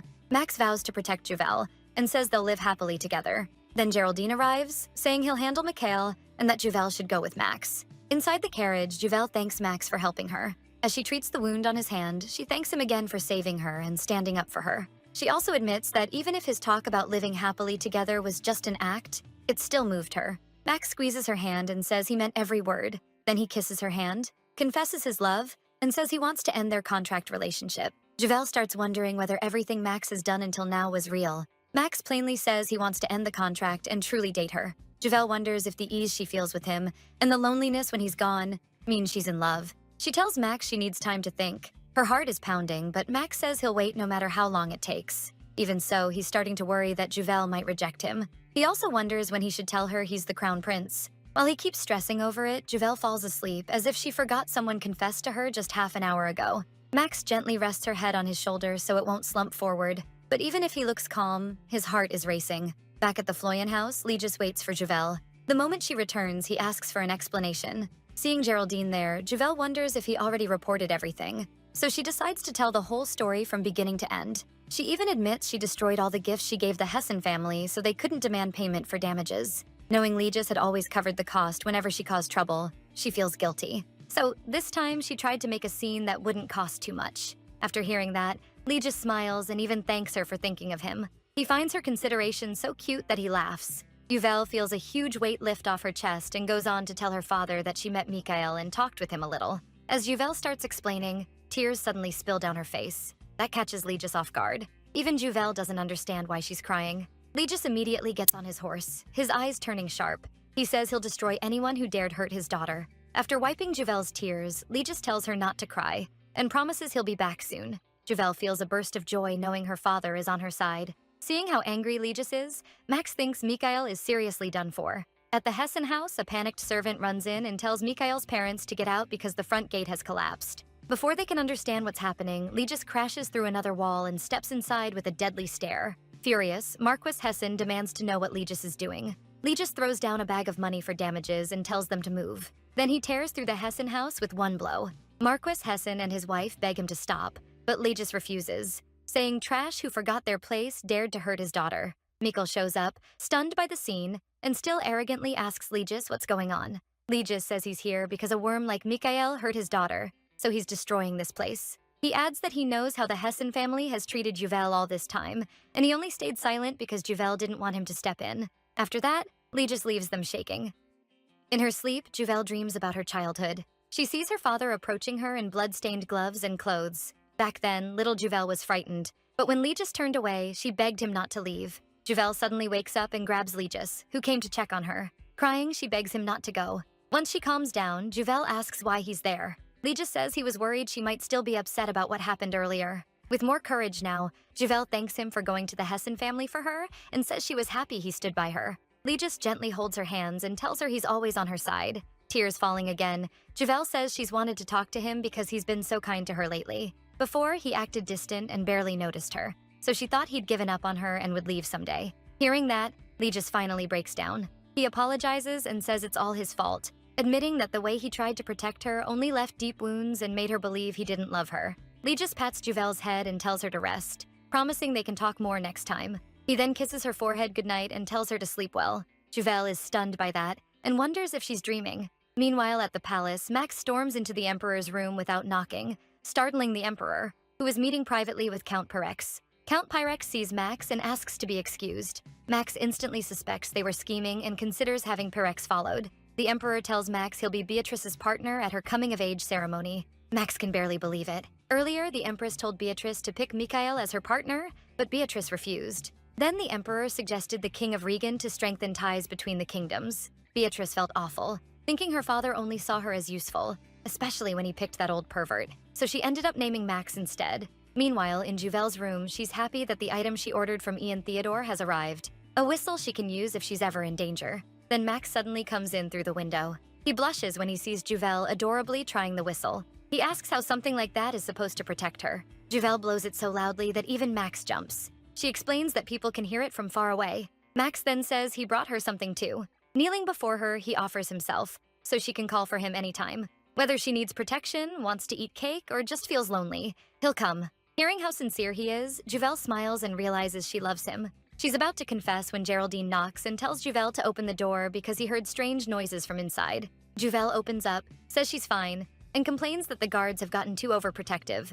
Geraldine notices Max trying to slip away, and dryly says that's because a stray cat keeps visiting her room. Then he takes Max along to see Legis. With a stern look, Legis says he needs to speak with him. He warns Max to stop sneaking in through Juvel's window and use the door from now on. Max asks if that's all, but Legis asks whether he's noticed anything strange about the Emperor. Max says he saw Count Pyrex meeting with the Emperor, which suggests they're plotting something. Legis reveals that the Emperor's top knight, the Shadow, has been watching Juvel, and that worries him deeply. Then, in a serious voice, he asks Max to have his men watch the Emperor, saying only Max can do it. Max is shocked to see Legis asking like this. Legis is known as the God of Battle, and Max knows that title isn't exaggerated at all. He knocks Legis's hand off his shoulder and says that if Legis wanted, he could wipe out the Emperor's men and Pyrex in a moment. He asks how long Legis plans to keep fearing the Emperor. Still unable to understand him, Max asks what Legis is really afraid of. Legis doesn't answer directly. He only turns away and tells Max to leave since it's late. What Legis truly fears isn't the Emperor or anyone else. It's himself. On the day of Beatrice's coming-of-age ceremony, she feels nervous and hopes everything goes well. Then she's suddenly caught off guard by Max's arrival. And just like that, their sibling rivalry begins. Soon they walk side by side into the hall. The tension between them keeps going, but both keep smiling in front of the guests. Max tries to stay calm because the one he really wants to see is Juvel. When their eyes meet, Juvel feels a chill run through her. Beatrice is disgusted too, like she can see Max's real face even through the mask. As the party begins, the Empress insists Beatrice dance with Mikhail, even though she already said no. Then Mikhail walks up, greets them, and boldly asks Beatrice to dance. Beatrice wonders why he's suddenly being so pushy. Earlier, Mikhail met with the Empress in private and revealed that he knew she was pregnant. She got furious and asked if he was threatening her. Mikhail calmly says he only wants to protect what matters to her. He points out that she's always worried Beatrice will be overshadowed by the Crown Prince, and offers to stand beside Beatrice so both of them can get what they want.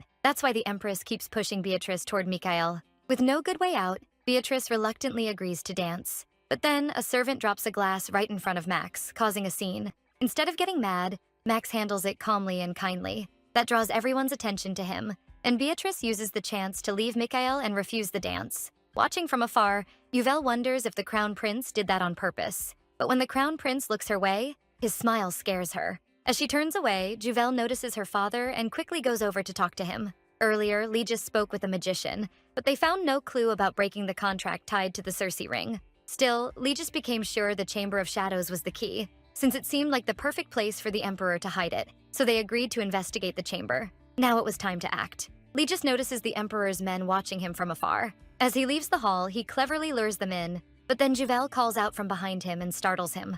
Afraid she may have seen something, Legis puts on a gentle, worried smile. Juvel says she wants to spend more time with him. Legis thanks her and promises he'll join her after he handles something first. Then Beatrice suddenly comes over and asks if she can spend time with Juvel. Meanwhile, in the hall, Max looks around but can't find Juvel. He starts worrying that some guy might be bothering her. With Juvel and Beatrice, Beatrice invites her to tea. But on the way to Beatrice's room, they find Mikhail already there.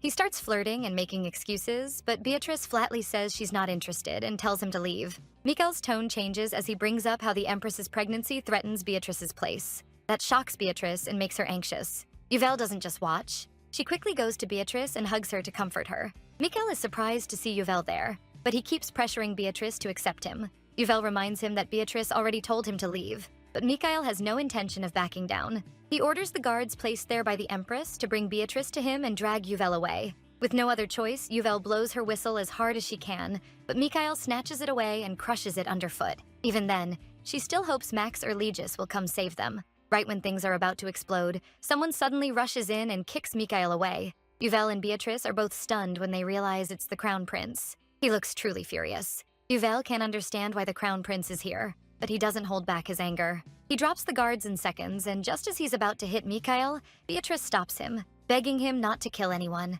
Max then reaches for his sword, but Juvel notices his injured hand and begs him to treat it first. So Max backs off and spares Mikhail. As they care for Max's hand, Beatrice thanks him for saving them. But Max quickly turns his focus to Juvel and picks up her broken whistle. Beatrice tells Max to take Juvel back to the banquet hall since she needs to speak with her mother. Because of Beatrice, the two return to the hall together. Max is nervous, worried Juvel may now fear him after what happened. As he's about to leave, Juvel suddenly asks him to dance with her. Max freezes in shock, barely able to believe it's really happening. His heart pounds so hard he can't even hear the music. Dancing with Juvel as the crown prince feels unreal to him. Juvel smiles, pulls him closer, and whispers in his ear, asking if he had fun fooling her while saying Max's name.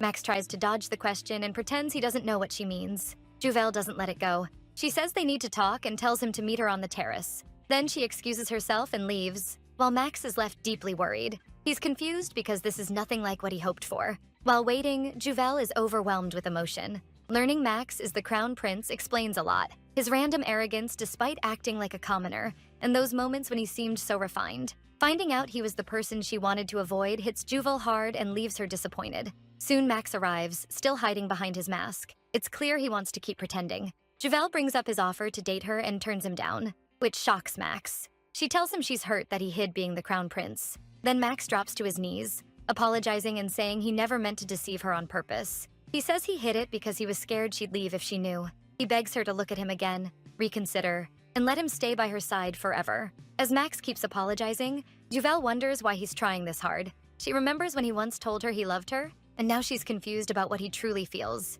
Slowly, Juvel takes off his mask and sees that Max is crying.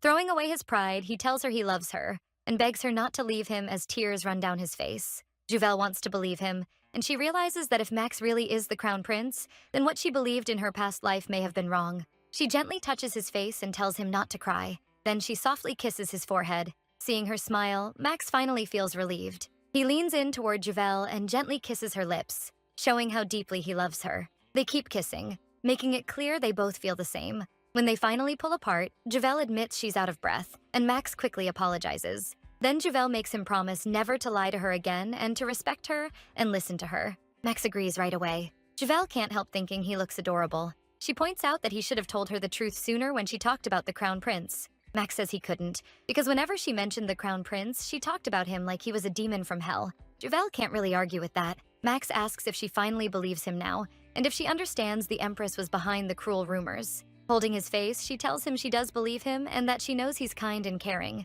Hearing that makes Max incredibly happy. Meanwhile, in the palace dungeon, Legis returns there for clues about the Circe ring, even though he hates coming back. He needs the magician Devon to help break a magic barrier. When he spots the item Devon gave him, he knows Devon is close. But Count Pyrex suddenly shows up and spots Legis. Holding Devon's artifact, Count Pyrex threatens him, telling Legis to come out if he wants to save his friend. The Emperor and his men have already caught Devon, and they know he comes from the same place as Emilia, Legis's late wife. The Emperor reminds Legis about Emilia's death and threatens to make Juvel die the same way. Unable to hold back anymore, Legis releases his power and attacks the Emperor. But the Emperor doesn't flinch, because the Circe ring now has the power to release the demon it has kept sealed inside Legis all this time.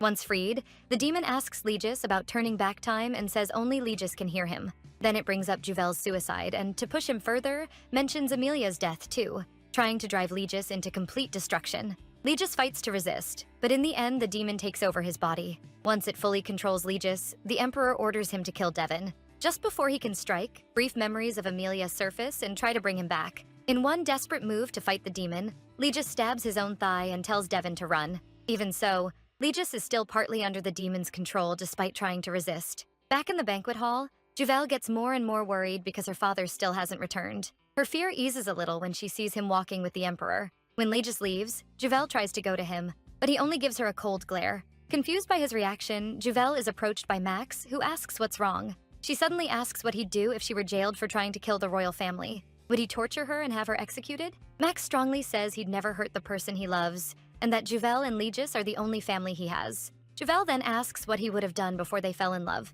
Uneasy, Max says Legis would have acted first, either going himself or sending Max. He makes it clear how deeply Legis loves her. Hearing that, Javel thinks back on her past life and begins to see she misunderstood Legis. She realizes Legis truly loves her and wonders why he kept his distance before. Javel guesses he may have had a secret he couldn't tell her, and she becomes determined to learn the truth about his past actions. A whole week passes, but Javel still can't get a real conversation with her father. Every time she tries, he makes an excuse, which leaves Javel frustrated. By now, she's sure Legis is avoiding her on purpose. Nearby, Marilyn is holding a tray of snacks, but Max steps in and quietly asks for the tray. Busy thinking about what to eat, Javel doesn't notice who's feeding her until she realizes it's Max, which pleasantly surprises her. Looking worried, Max asks what she's been thinking about so deeply that she didn't even hear him come in. Then he wraps an arm around her from behind, saying he missed her and has been buried in work all week. Being in Max's arms makes Javel feel warm and safe. But then she suddenly remembers Legis carrying her as a child,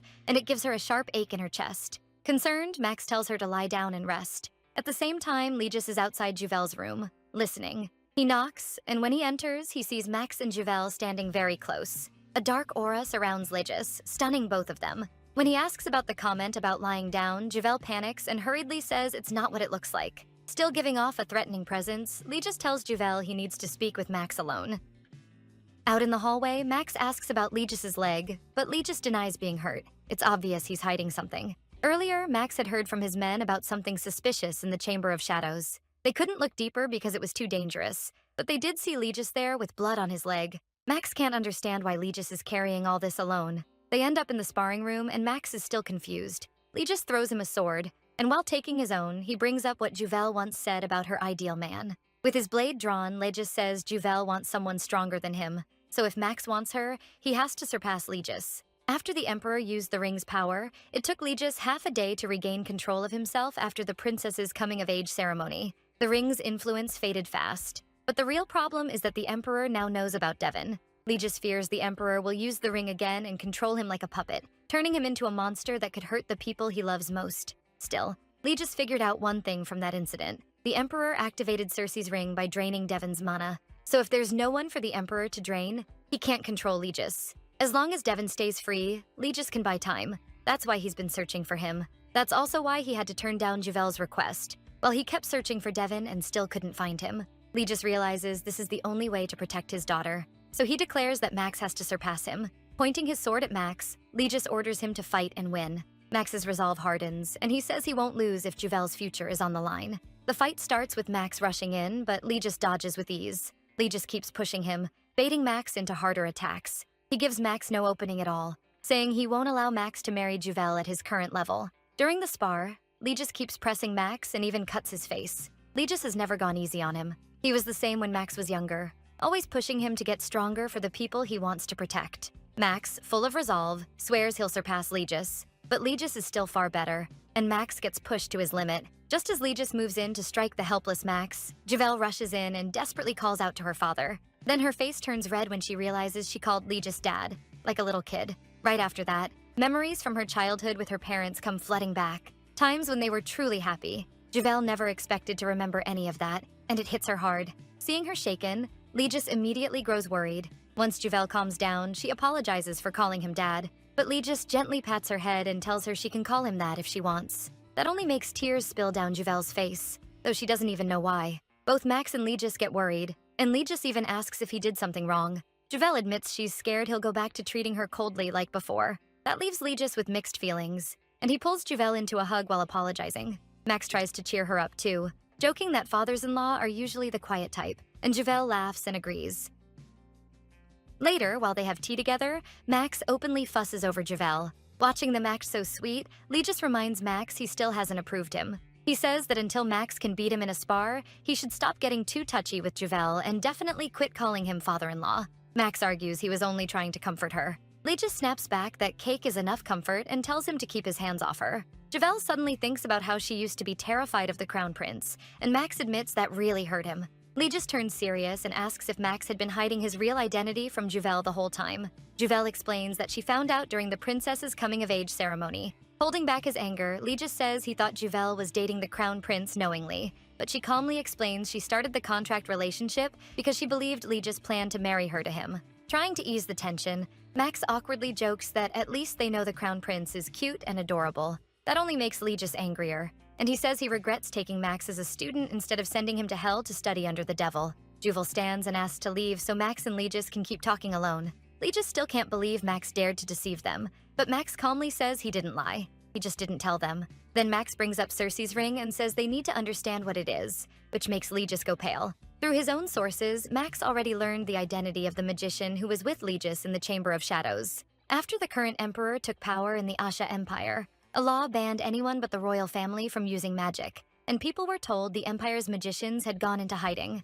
But high-ranking nobles whispered a different story, that the emperor had kidnapped them and was experimenting on them in the palace dungeons. Freccia told Max a strange letter had arrived at the salon. The writing on the case was so unfamiliar, she thought it was code. When Max looked closely, he recognized the same code Legis had taught him for the battlefield. He decoded it, opened the case, and found letters inside. What he read shocked him. Back in the present, Max keeps pressing Legis to explain Cersei's ring. Legis takes a drag from his cigarette, acting calm, and says he has no idea what Max means. Max doesn't back off. He asks what Legis was doing in the Chamber of Shadows and says he already looked into the person who was with him. When Max mentions Devon, a magician from Floyan territory whom Duke Floyan officially declared dead 10 years ago, Legis is clearly shaken. Max also says Legis faked Devon's death to protect him from Darius. Then he shows the letter he received, which he believes came from Devon and ties back to the magician who helped carry out the Emperor's last wishes. In it, the magician confesses his sins, saying he became like a demon by helping Darius,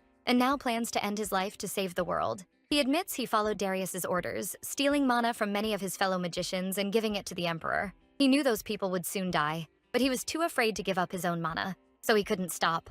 As the war went on, the Emperor's hunger for mana grew so extreme that women and children were even kidnapped. That made the magician wonder why the Emperor needed mana at all when he couldn't feel or use magic. While investigating, he uncovered the true origins of the Asha Empire, the first emperor, the evil dragon Fafnir, and Cersei, the goddess of magic who protected the Empire's magicians. He also learned about Cersei's Eye, a magic stone where Cersei used all her mana to seal Fafnir away. The Emperor always wore a ring holding Cersei's Eye, treating it like part of his own body. The letter says only the royal family can use the ring, and if it is fed mana, Fafnir inside grants its owner absolute control.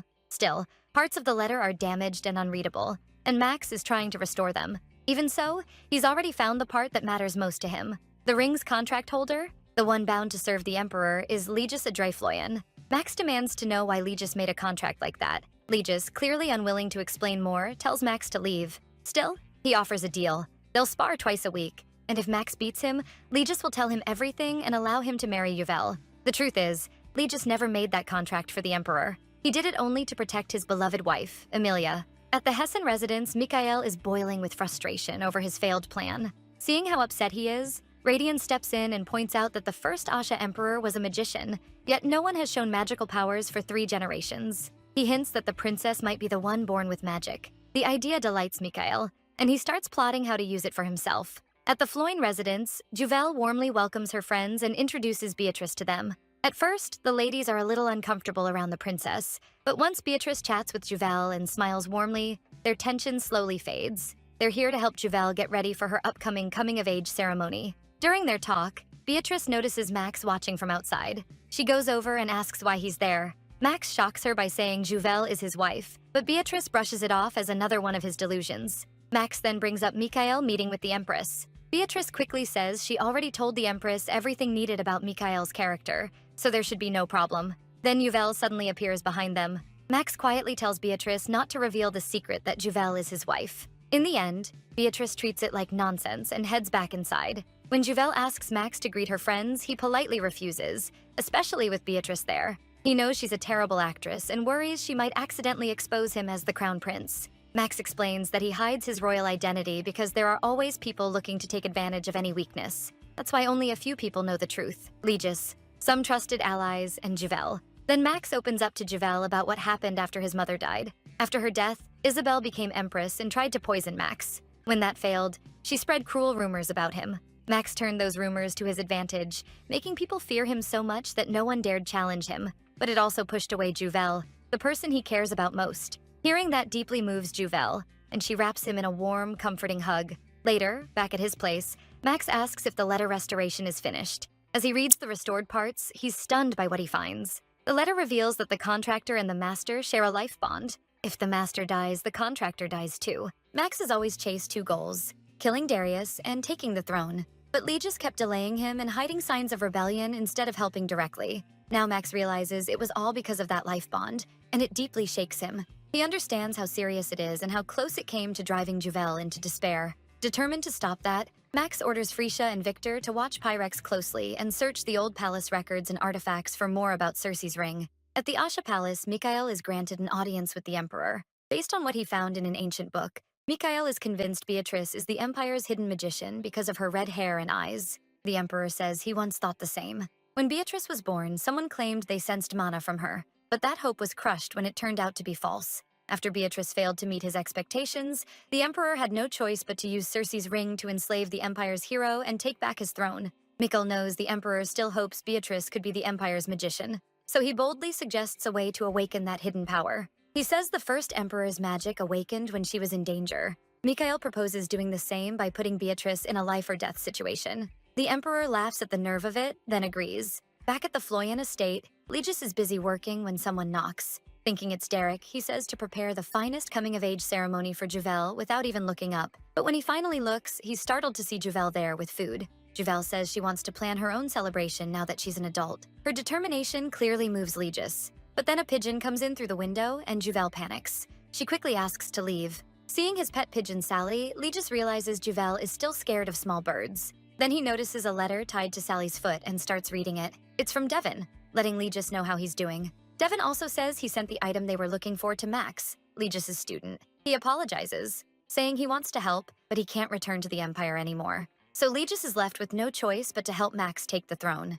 That's why he's trained Max so hard, even if it looks too harsh at times. During one session, Max nearly injures his neck and barely avoids disaster. Then Geraldine comes in with news about the hunting competition. The topic shifts, and Max reveals the prize. It's a prize necklace made from a rare underground flower, a royal heirloom usually given as an engagement gift. Max adds that the Hessen family wants the flower too, because salon rumors say Mikhail plans to propose to the princess. Max says he won't let his little sister marry Mikhail, so he'll win the competition and ruin that plan. Then he says he'll give the prize to Juvel when he proposes at her coming-of-age ceremony. That clearly annoys Legis, who says Max has to beat him first before asking for his daughter. After a brutal day of training, Max tells Juvel he nearly died because of Legis. Juvel tries to comfort him, but he's still upset, so he asks if he can rest a bit, and she agrees. She soon regrets it when Max pulls her into a hug, making her blush. When Juvel tries to move away, Max gently keeps her close. He kisses her on the head and asks if she was waiting for him. Juvel says no, but his boldness catches her off guard. Max teases that maybe he should leave then, but before she can answer, he softly kisses her lips. Then Max gives back the handkerchief he borrowed from Juvel and asks her to embroider something on it for the hunting competition. Juvel thinks about what an embroidered handkerchief means among nobles and wonders if Max even knows. She hesitates, and Max says it's fine if she doesn't want to. Even so, he really wants one made by Juvel. Thinking about how badly she's shown her feelings, Juvel finally agrees, and Max is thrilled. Later that night, Juvel worries about Beatrice's safety. Originally, Mikhail was supposed to win the hunting competition and earn the princess's favor. Then a monster attacked Beatrice, and Mikhail happened to kill it, bringing them even closer. But after Mikhail's recent actions, Juvel doubts that monster attack was just luck, so she decides to get ready for what's coming. Right now, her biggest problem is Max's handkerchief. The dragon she's sewing looks more like a cat. While she's struggling with it, Legis comes in and sees her working. He asks what she's doing, and Juvel quickly hides it, saying it's nothing. Then Legis gives her a box with a beautiful necklace inside. It was meant for her coming-of-age ceremony, but he now tells her to wear it to the hunting competition.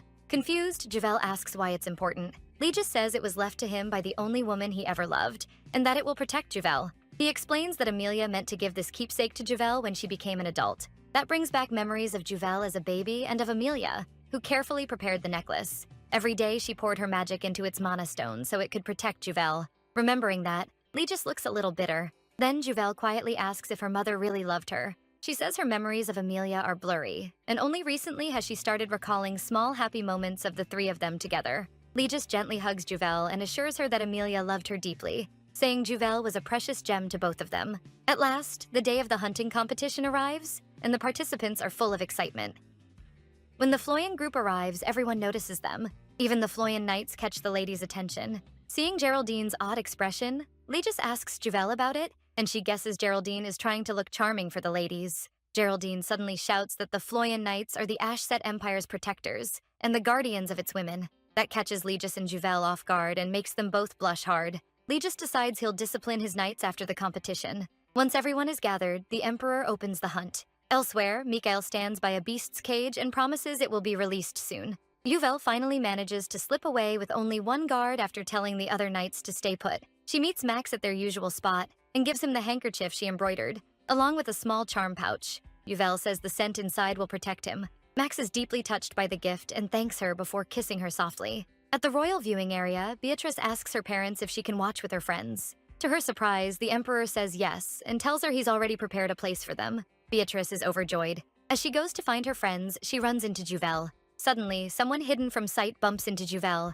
and the mana stone in her necklace changes from purple to yellow. When Juvel turns, she sees Devin. Smiling, he says she looks more like Amelia than ever. Beatrice asks what Juvel is staring at, but Juvel wonders if she's the only one who can see him, and how he knows her and her mother. Legis suddenly appears, worried, saying he's been looking for Juvel. When he notices the necklace's changed mana stone, he looks even more alarmed. He asks which way Juvel came from, and when she tells him, he says he has to leave for a moment. He orders his knights to escort Juvel and Beatrice back and rushes off, clearly uneasy. Juvel quickly calls after Legis and hands him the charm pouch she made. She says with confidence that it will protect him. Legis smiles softly and pats her head, thanks her, then heads into the forest. Back in the stands, Juvel gives her friends the same protective charms she gave Max and Legis. She tells them to keep the pouches close wherever they go. Deep in the forest, Legis searches for Devin. He realizes the necklace's color change was a signal Devin left on purpose. It's the same color the mana stone turned when Darius drained Devin's power. Then Devin's voice reaches Legis,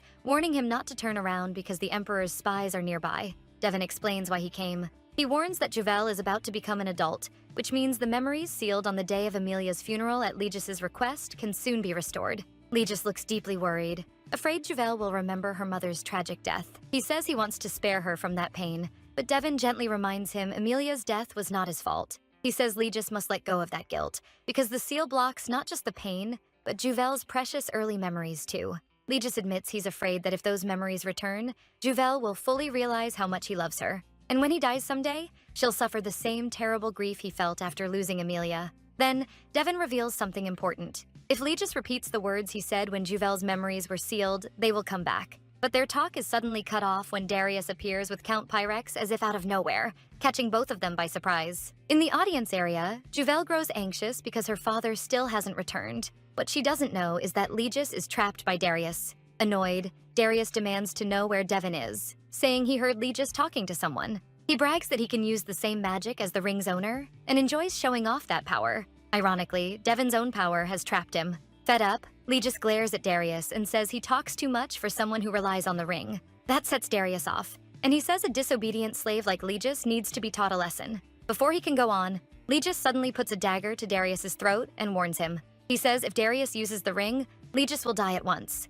Darius first denies their lives are linked, but Legis keeps pressing the threat, and Darius starts to look uneasy. Fafnir, bound to Darius by contract, isn't loyal to him. He wants to break free of the ring and destroy the Empire. So in the bigger picture, Fafnir can't let Legis die. Darius thinks Legis is just bluffing out of desperation, but Legis says death would be freedom for him. Then Juvel suddenly appears. She arrives right as Legis says he'll end the contract. Darius snaps, swearing he won't let that happen. Panicked, Juvel calls out to Legis, and the mana in her necklace breaks the barrier Darius set up. At the same time, Max grows uneasy in the forest. They've gone deep into the woods, but still haven't seen a single monster. Realizing something is wrong, he quickly orders everyone to turn back. Years ago, when Amelia made Juvel's necklace, she said that if Juvel had powers like hers, they would awaken during her coming-of-age ceremony. As Juvel tries to stop everything, Legis is distracted for a moment, and Darius uses that opening to activate the ring and turn Legis into a monster. Legis fights the change with everything he has, even hurting himself to resist it. Juvel watches in horror, terrified for her father. Even then, Legis keeps resisting because he doesn't want Juvel to see him like that. But the Emperor's cruel orders finally overpower him through the ring. Once Legis falls under the Emperor's control, the command comes down to kill Juvel. Fear grips Juvel, and the memories from her dreams start rushing back. As Legis moves toward her under the ring's control, Devin steps in with protective magic. Seeing that Legis' dagger has no sword aura, Devin realizes he's using all his strength just to fight the ring. Unable to stand there and do nothing, Juvel tearfully calls out to him. She reminds him of what he once told her, that she was a priceless treasure to both him and her mother. Begging him not to give in to the ring, Juvel makes Legis stop, and he struggles to pull his broken mind back together. Seeing the chance, Devin tells Juvel to run. He He says Legis never wanted her to see him in this state. Juvel is torn between staying with her father and escaping the danger, but Devon keeps pushing, so she finally leaves, worried sick. As they run back toward the crowd, Juvel asks Devon if her father has been controlled by the Emperor this whole time. Devon begs her not to hate Legis, saying this was a sacrifice he chose for everyone else. Before they part, Devon tells Juvel her lost memories will return soon. Back in the stands, Beatrice anxiously searches for Juvel. When she finally sees her, she feels a rush of relief. But that relief turns to worry when she notices Juvel is soaked. She quickly asks what happened. A moment later, Max rushes over, clearly worried. Juvel's sudden plea shocks him, and his mind starts racing. Before anyone can respond, a monster charges at them. Juvel and Beatrice freeze in fear. In an instant, Juvel shoves Beatrice out of the way. It's the last thing she wants, but she chooses to put herself at risk to save the others. Max immediately sprints toward her, desperate to help. At that moment, Juvel truly thinks this could be the end. But as Beatrice reaches out toward Juvel, a strange light bursts from inside her. For one brief second, Beatrice makes a silent wish. She begs for time to stop, even just for a moment, and somehow, time freezes. Because of that, the monster only catches Juvel's cloak. Everyone is horrified and starts running in panic, but Max reaches Juvel just in time. He pulls Juvel close and nearly cries, thinking he almost lost her, while she gently tells him she's okay. Through tears, Beatrice begs Juvel not to risk herself like that again. But as she speaks, the monster turns toward them. Victor jumps in front of Beatrice and blocks the attack. To their shock, the monster suddenly grows even stronger. In the middle of the chaos, Beatrice keeps thinking about what happened inside her. She starts to wonder if it was magic. Reacting fast, Max leaps in and drives his weapon into the monster's eye. That gives them an opening to run. And Juvel and Beatrice try to escape, but Juvel slips and falls hard. The monster rushes straight at her. Then Legis appears and takes it down. Even while forcing himself under control, with one eye red and the other blue, Legis apologizes for being late, saying Daddy's a little late. Relieved, Juvel runs to him. Legis says he's just glad she's safe. But then Fafnir takes over Legis again and turns him back into a monster. Juvel is horrified by what she sees. Then, unexpectedly, the Emperor walks over and praises Legis. At that moment, Legis manages to regain control. The Emperor acts like he only came because of the commotion, saying how lucky he is to see the Empire's hero Legis defeat the monster alone. Legis glares at him and says, any father would protect his daughter. It's a clear warning to Darius to stay away from Juvel. Seeing the monster evolve again, Darius thinks he's won. Dire wolves lose control near strong mana, and when they devour it, they evolve further. Since this beast changed right in front of Beatrice, Darius figures her hidden powers have awakened, just as Mikkel planned. With that, Darius starts planning to use Beatrice's mana to feed Fafnir's endless hunger, believing Legis won't be able to resist much longer. The Emperor then announces the winner of the competition and calls Max forward. Right as the Emperor is about to hand over the prize, Max removes his mask and reveals himself, stunning Darius. Staring straight at him, Max says it's been decades since Darius last saw his son's face, then asks why he looks so serious. The Emperor's plan was likely simple. Mikhail would kill the monster and win. Then his engagement to Beatrice would be announced during the ceremony. But Max showing up ruined Mikkel's part, and Yuval saving Beatrice threw off the rest. Once the monster attacked the nobles, the Emperor had to change plans. Max decides to use that change to his advantage. Then he turns to the crowd and shows his face, dropping a truth that shocks everyone. Even Mikhail, watching in secret, is stunned. Max addresses the crowd about the dire wolf, a beast that normally lives deep in the far forest. He points out that it appeared near the event less than an hour after things began, which could only happen if someone brought it there on purpose. Max vows to find whoever planned this attack, one that hurt both the woman he loves and his dear younger sister. Darius starts to look afraid as Max declares that anyone who hurts his loved ones will pay. Max is fully determined to take his father's throne and cast him down. Later, inside the carriage, Legis goes to Juvel, who is still weak and shaken. Seeing her father, Juvel clings tightly to him in relief. Legis apologizes for how badly he frightened her. Crying, Juvel asks how long he has carried that burden by himself. She tells him she never wants him to suffer alone again and vows to protect him the way he protected her. Both of them cry, each wanting to keep the other safe. When Juvel finally falls asleep from exhaustion, Legis lets her rest in the carriage. After closing the door, he sees Max already waiting. Legis asks if Max is truly ready to take the throne and become the next emperor, catching him off guard for a moment. Then Max firmly says he will rise as the Empire's new heir and save its people. Having made up his mind, Legis says he is entrusting his precious daughter to Max, the future emperor. Their talk continues by the carriage. Legis says he's finally chosen this path because he fears the emperor may target Juvel. Now that Juvel knows the truth, he feels a little more at peace. He also explains what happens when the ring takes control of him. It forces him to obey the emperor. even if that means hurting Juvel. Hearing this, Max is crushed that he never understood how much Legis was suffering. He even feels bitter that Legis kept carrying it alone, but then realizes it was all to protect Juvel. That leaves Max deeply ashamed. When Max mentions that the Emperor dies if the contractor dies, Juvel, who has been hearing everything, remembers Legis threatening to kill himself in front of the Emperor. She jolts awake and begs Legis not to sacrifice himself. Legis is startled by her sudden plea. Max agrees right away, saying Legis can't trade his life for the Emperor's. They even joke about tying the Emperor up, feeding him sugar water, and sewing his mouth shut so he can't speak. But Legis says he's thought about all of this every day, and escaping the contract won't be easy. If anything happens to Darius, Fafnir will take over Legis to stop it. The only way to break the contract without Legis dying is probably to change the ring's owner. But since only someone with Imperial blood can own the ring, and Fafnir has to allow the transfer, it won't be easy. Legis explains that Fafnir was the first Emperor's father, the evil dragon who once tried to destroy the Empire. He's also an ancestor of the Ashet Royale line. What matters most is this: the ring answers to Fafnir, not the Emperor. That means the next owner would have to be someone who wants to use Legis to ruin the Empire. Now that Legis has opened up, it's clear he doesn't want to die, and Max becomes set on finding another way. At Hessen's residence, the Emperor visits Mikhail to reward him for discovering Beatrice's magic. But Mikhail doesn't look happy. The Emperor asks what he really wants, and Mikhail drops to one knee, saying he wants the Floyan family destroyed. The Emperor is annoyed, seeing Mikhail's personal grudge as petty use of the Imperial family. Even so, he admits they want the same thing and says Beatrice's power is strong enough to bring the Floyans down.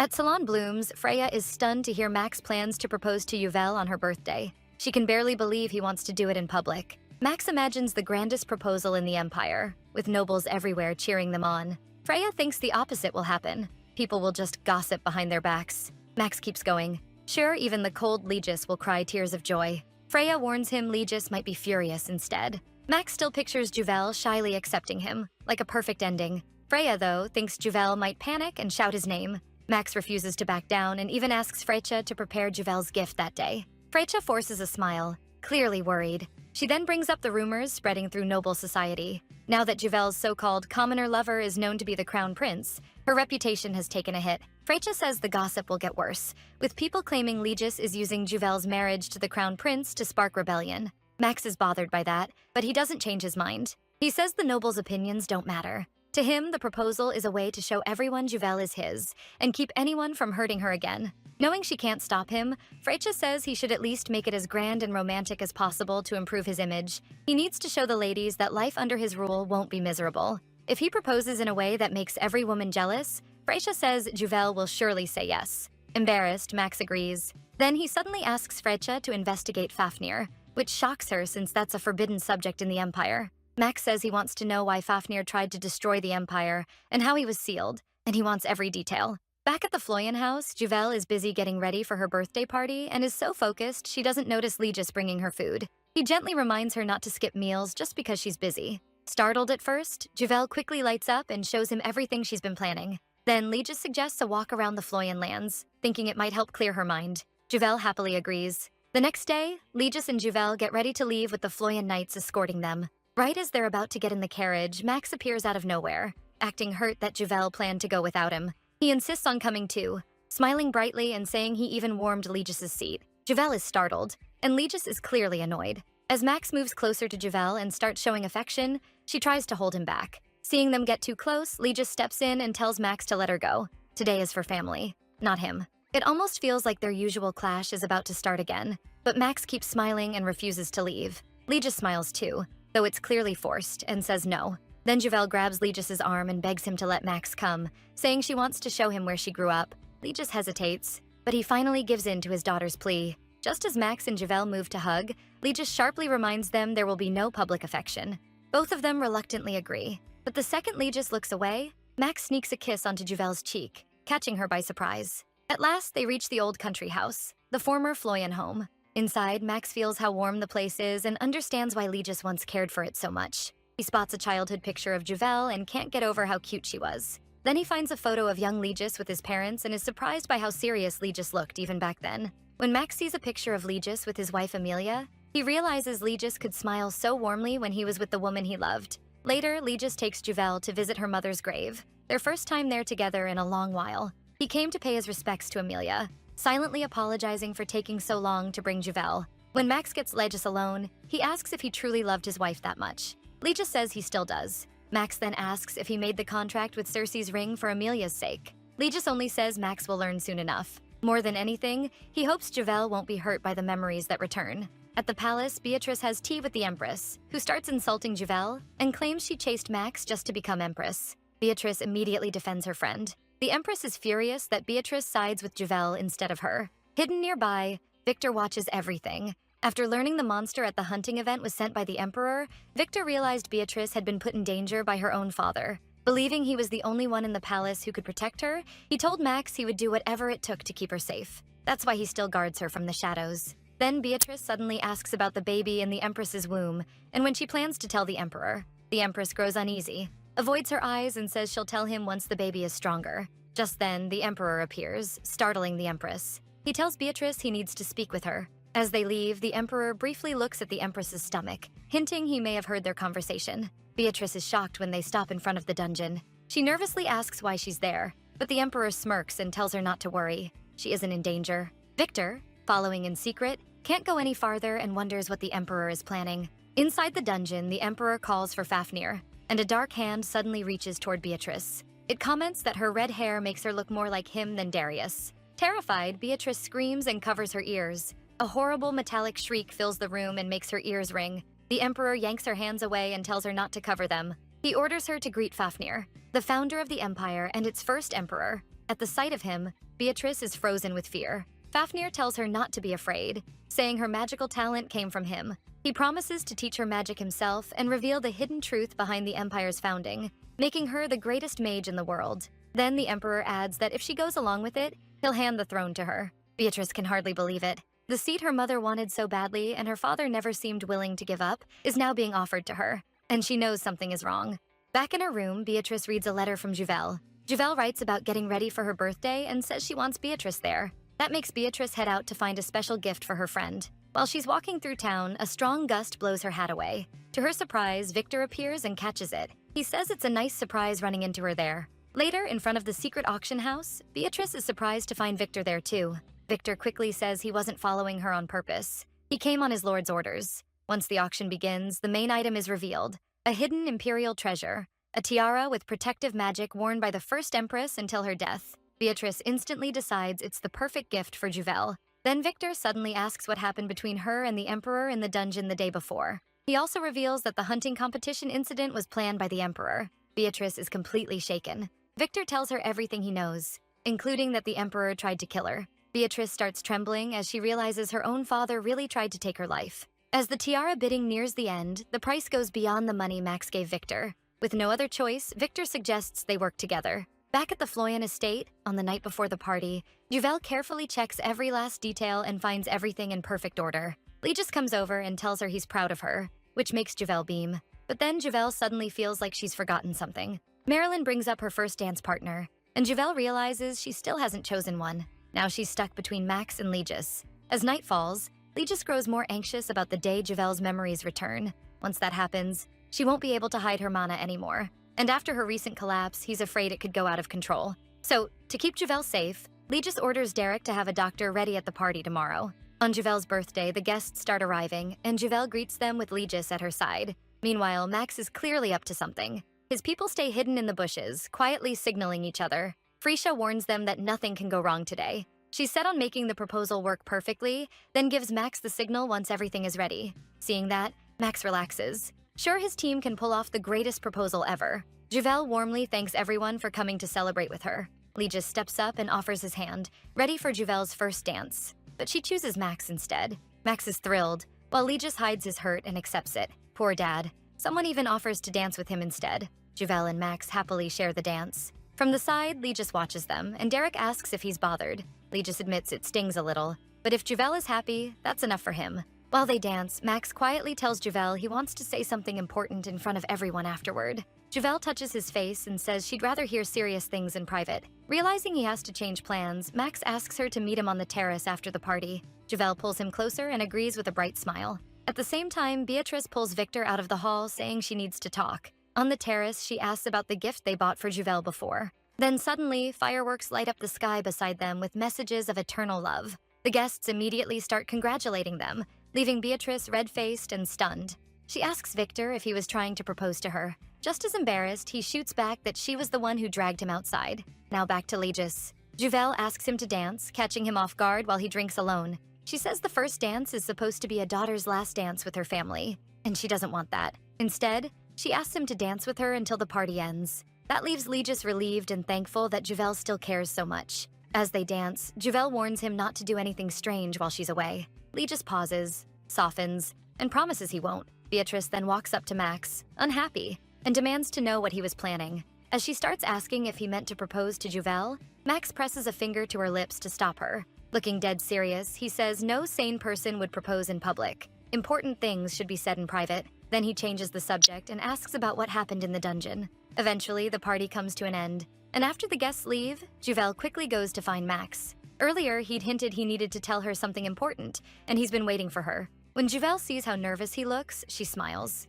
The same man who led everyone so confidently before now seems shy around her. Fidgeting, Max walks up with a gift box in his hands. He opens it and takes out a tiara, saying an ancient king made it by pouring half his mana into it to protect the woman he loved. Max gently sets the tiara on Juvel's head and nervously adds that the king gave half his heart to his wife. Then he drops to one knee and says that just as the sun fills half the day, he wants Juvel by his side, asking if she'll be the Empire's moon, his other half forever, and marry him. Seeing how nervous and sincere he is, Juvel understands how deeply he wants her, so she nods and says yes. Max jumps up and wraps her in a tight hug, thanking her and telling her he loves her. Flustered, Juvel says she feels the same, and Max hugs her even tighter. Juvel is full of joy, but part of her wonders if she's really allowed to be this happy, praised by others, loved by her father and friends, and standing with the person she loves. But then, all of a sudden, Juvel collapses, and Max is horrified. He catches her before she hits the floor and tries to wake her, just as Legis arrives, deeply worried. Seeing Juvel unconscious, Legis freezes. The moment he feared has finally come. After Juvel is laid on the bed, Max anxiously asks what's wrong, and Legis explains that magicians can pass out when they lose control of their mana. Max doesn't understand, so Legis says he'll explain later and assures him Juvel is only sleeping while her sealed memories return. Legis feels torn, because he never wanted those memories to come back. He hated Amelia's death and hated how he was controlled, so he never wanted Juvel to carry that pain. Yet he knows she's stronger than he is. He leans close to Juvel and repeats the words he told her when her memories were sealed. He says he'll lock away her painful memories, and when she wakes, he won't stay as close or remain by her side as much. He's doing it to protect her, but no matter what, he'll love her forever. As he finishes, tears run down Juvel's face, and mana begins pouring from her body. When Juvel opens her eyes, she's shocked to see herself as a child. Then her mother's voice calls to her, and seeing Amelia alive in front of her, Juvel can barely believe it. Amelia happily gives her the flower wreath she made for her. Realizing she's inside a lost memory, Juvel bursts into tears. Legis, just back from work, rushes over to comfort her. As both her parents care for her, Juvel wonders how she ever forgot this precious moment. But then the memory changes, and Juvel is standing in a hallway, hearing her parents argue. Legis begs Amelia to run away to another country under a false name, believing that's the only way to save her. Amelia is upset and strongly refuses. Even as Legis begs her to understand, she doesn't back down. Desperate to protect her, Legis tries to calm Amelia and kisses her gently. He tells her how much he loves her, and admits he's terrified the Emperor will order him to hurt her and steal her mana. Helpless, Legis opens up, and Amelia, now calmer, promises to stay with him to the end and make sure he never carries the blame, no matter what happens. When Amelia learned Legis made that contract with the Emperor right after finding out she was pregnant with Juvel, she understood how deeply he loved them. Watching it all, Juvel finally understands the truth. Legis made the contract to protect both her and her mother. The memory shifts again. Her mother tells her to hide in a wardrobe and stay silent, warning her not to let the monster find her. Juvel cries that her father isn't a monster, but Amelia firmly says the monster is not her father. Then Amelia seals the wardrobe with magic so no one outside can hear Juvel, hoping to keep her safe. The tension rises as a Floyan knight tells Amelia to run because Legis, under the ring's control, is coming. Without hesitation, Legis, controlled by Fafnir, smashes through the door and orders the Emperor's men to kill everyone in the house. Juvel realizes this is the day her mother died, but she can't change a thing because it's only a memory. Amelia watches her knights fall and feels utterly helpless. When she faces Legis, he attacks. She tries to cast a spell, but his assault overwhelms her. Fafnir, controlling Legis, reaches for Amelia's throat. As he lifts his sword, Emilia, through tears, calls Legis by name. She touches his face and reminds him she's the one he wanted to protect. She begs him to look into the eyes he once called beautiful and says the Legis she knows truly loves her. None of this is his fault. Legis hesitates, nearly coming back to himself, tears filling his eyes. Emilia believes in him and urges him not to give in, declaring her love for him. Inside, Legis fights to take back control, but an Emperor's knight stabs Emilia from behind before she can defend herself. Juvel sees the tragedy unfold and sobs uncontrollably. As Emilia falls, blood spreading beneath her, Legis comes back to his senses. Despair crashes over him. His aura erupts, and he screams his wife's name. In that instant, Legis changes, his presence turning terrifying as he grabs his sword and slaughters everyone responsible in pure rage. Then he returns to his dying wife, begging forgiveness. With her last strength, Emilia tells Legis this was her own choice, and he must not blame himself. She also speaks to Juvel, still hidden in the wardrobe, telling her to treat anything painful or sad like a story in a book. Before her final breath, she says she loves both Legis and Juvel. Juvel wakes up with tears still pouring down her face. Max, beside her, quickly asks if she's okay. Heavy with grief, Legis realizes Juvel remembers everything now. As he turns to leave, unable to face her pain, Juvel calls out to him through her tears. She reminds him that he promised to stay by her side no matter what. Legis apologizes and admits he asked Devon to seal her memories because he didn't have the courage to tell her the painful truth. He's drowning in regret and grief, and his tears won't stop. Seeing how long Legis has suffered under guilt and regret, Juvel feels her heart ache for him. She tries to comfort him by remembering what her mother said before hiding her in the wardrobe. Emilia told her that if Legis ever went through hard times, she should remind him that he looks best when he smiles. It was something Emilia had told him since he was a little boy. So Juvel asks Legis to smile and stop crying.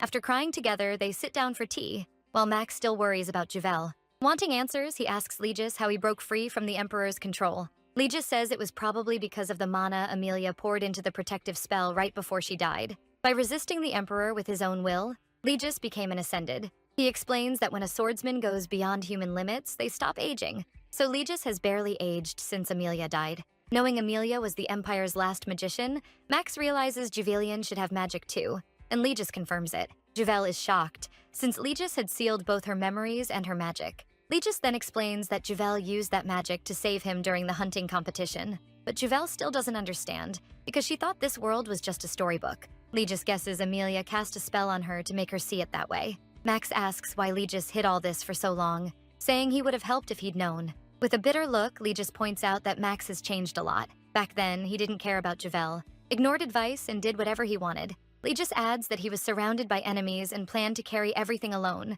then die after arranging Juvel's marriage. But that failed. Both Max and Juvel are stunned by what he says. Then Legis reveals this is actually his second life. That shocking truth leaves Max and Juvel speechless as they try to understand him.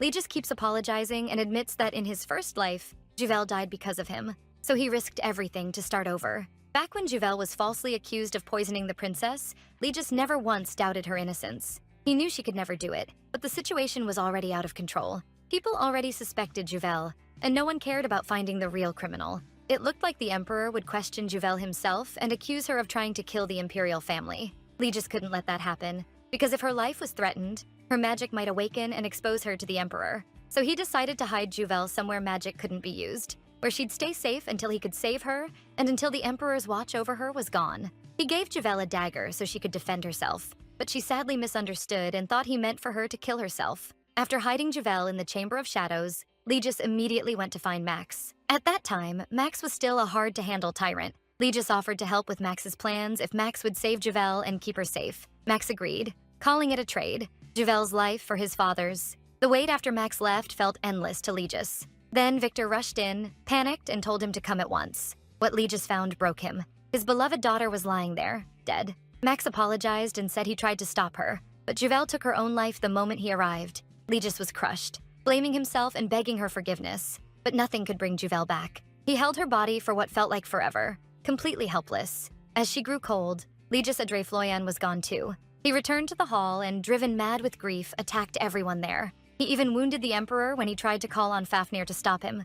Legis didn't care if he lived anymore. He couldn't stand a world without his daughter. In the end, he killed the Emperor himself. Right before his own death, Legis took out a pendant and desperately wished to save Juvel. It was a treasured Floyan heirloom passed down for generations. Legis had received it from his father as a child. The Empire's guardian god had given it to the Floyan family for protecting the Empire. The pendant could save the life of a true Floyan once at death, but the price was huge. Legis used it in his final moment to save Javel, giving up everything because she meant more to him than anything else. After hearing all of this, Max burns with anger and holds even tighter to his plan to face the Emperor. But Javel is still worried, because they can't let Legis die. Even so, Max says they do have a way out, and it's already on the way. A nervous Beatrice arrives and asks if Javel is okay. Then Legis calls Max over and bluntly asks if his plan is to use the princess. Max explains that Beatrice awakened her hidden power during the hunting competition, and the Emperor approached her through Fafnir to teach her magic. Hearing that, Legis gets angry and warns that underestimating them is dangerous.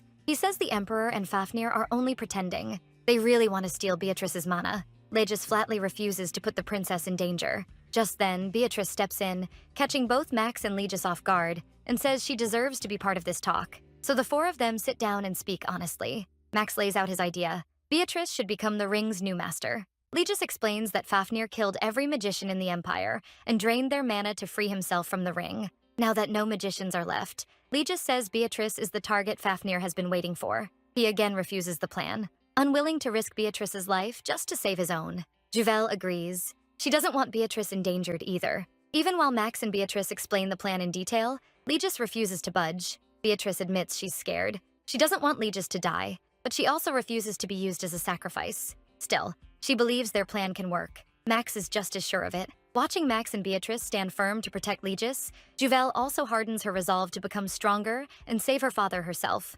Suddenly, an Emperor's knight demands entry and delivers the Emperor's order. Legis and Max must come to the palace at once. If they refuse, they'll be dragged there by force. Javel watches anxiously from behind, and Legis notices. He reassures her that everything will be fine and promises they'll return soon. So Max and Legis go with them. In the carriage, Max realizes their guard is Nicola Marone. He brings up Nicola's absence during the Reagan War and his role in supplying weapons, but Nicola tries to dodge the question. Max presses harder, saying he knows they share profits with the Emperor in return for avoiding service and keeping a weapon monopoly. Then he threatens to expose it all at the hearing in front of every noble. Cornered, Nicola gives in and asks what Max wants. Max asks who arranged the noble hearing. At the Grand Palace, the nobles gather for Max and Legis's trial for treason against the Emperor. There, they learn it was Marcus Hessen who set it up. Marcus Hessen opens by accusing Max of hiding who he was, just to collect information and overthrow the Emperor. Max calmly replies that wearing a helmet is just a personal habit. When asked about Yuvel, Max says she thought he was a common mercenary before he could tell her the truth. Marcus Hessen can't believe anyone would mistake Max for a commoner.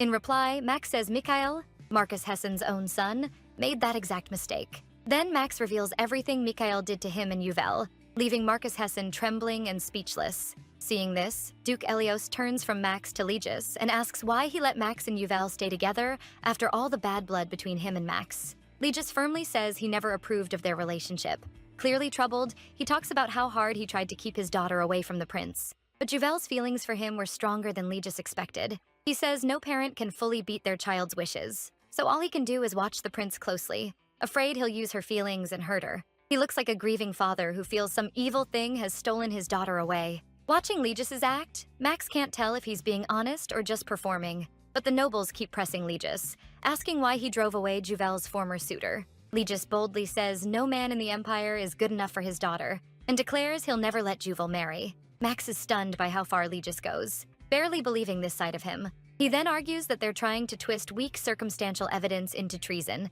and says insulting him without proof is also an insult to the imperial family. In the end, Max and Legis return home together. In the carriage, Max says the nobles want to expose his relationship with Juvel so they can paint both him and Legis as part of an anti-emperor faction. He's troubled that so many nobles side with the emperor, but Legis reminds him the commoners think differently and support Max, the hero of the Reagan War. Legis says they need to win public opinion through the commoners before the Empire's founding anniversary. Back at the Floyan estate, an unexpected visitor comes to see Juvel. The visitor is Sir Frederick Elios, Duke Elios's oldest son and one of the most respected young nobles in the Empire.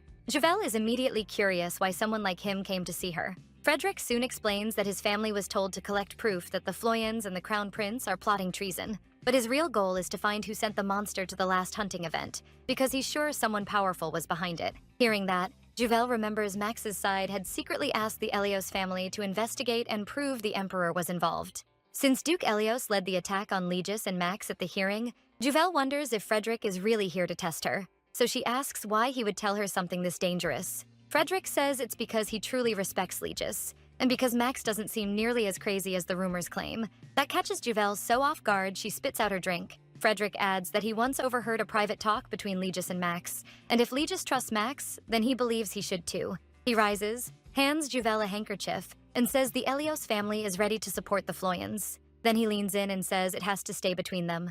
Right then, Max walks in and instantly bristles at seeing another man so close to Juvel. He shoves Frederick away and says everyone in the Empire should already know Juvel is with him. Max demands to know what Frederick wants, and Frederick calmly says he came for Legis, but greeted Juvel while waiting and now asks to take his leave. After that, Max gives Juvel a special pair of shoes, one of a kind in the Empire. Once she tries them on, she asks what he thinks. Max is stunned by how pretty she looks, and tells her the shoes suit her perfectly, but he still asks how she feels about Frederick. Juvel says she likes him well enough. He's handsome, well-liked, and his support could help them. That only makes Max more irritated as he thinks about other blonde, good-looking men like Rowan and Mikhail. Just then, Legis shows up looking for Max. Juvel greets her father while Max keeps grumbling about fair-haired men and says dark hair is better. Out of nowhere, Legis tells him to stop being foolish and hands him a bag. Inside is a blonde wig, and Max just stares at it in disbelief. When he puts it on, Juvel is surprised by how good he looks with blonde hair. Legis says tonight is their chance, and they need to win the public to their side. So Max and Legis head out in disguise. Legis even uses the name Leo, showing he's much better at acting than expected. He brings Max to an underground bar, and Max starts wondering if Legis has been there before from how easily he finds his way around.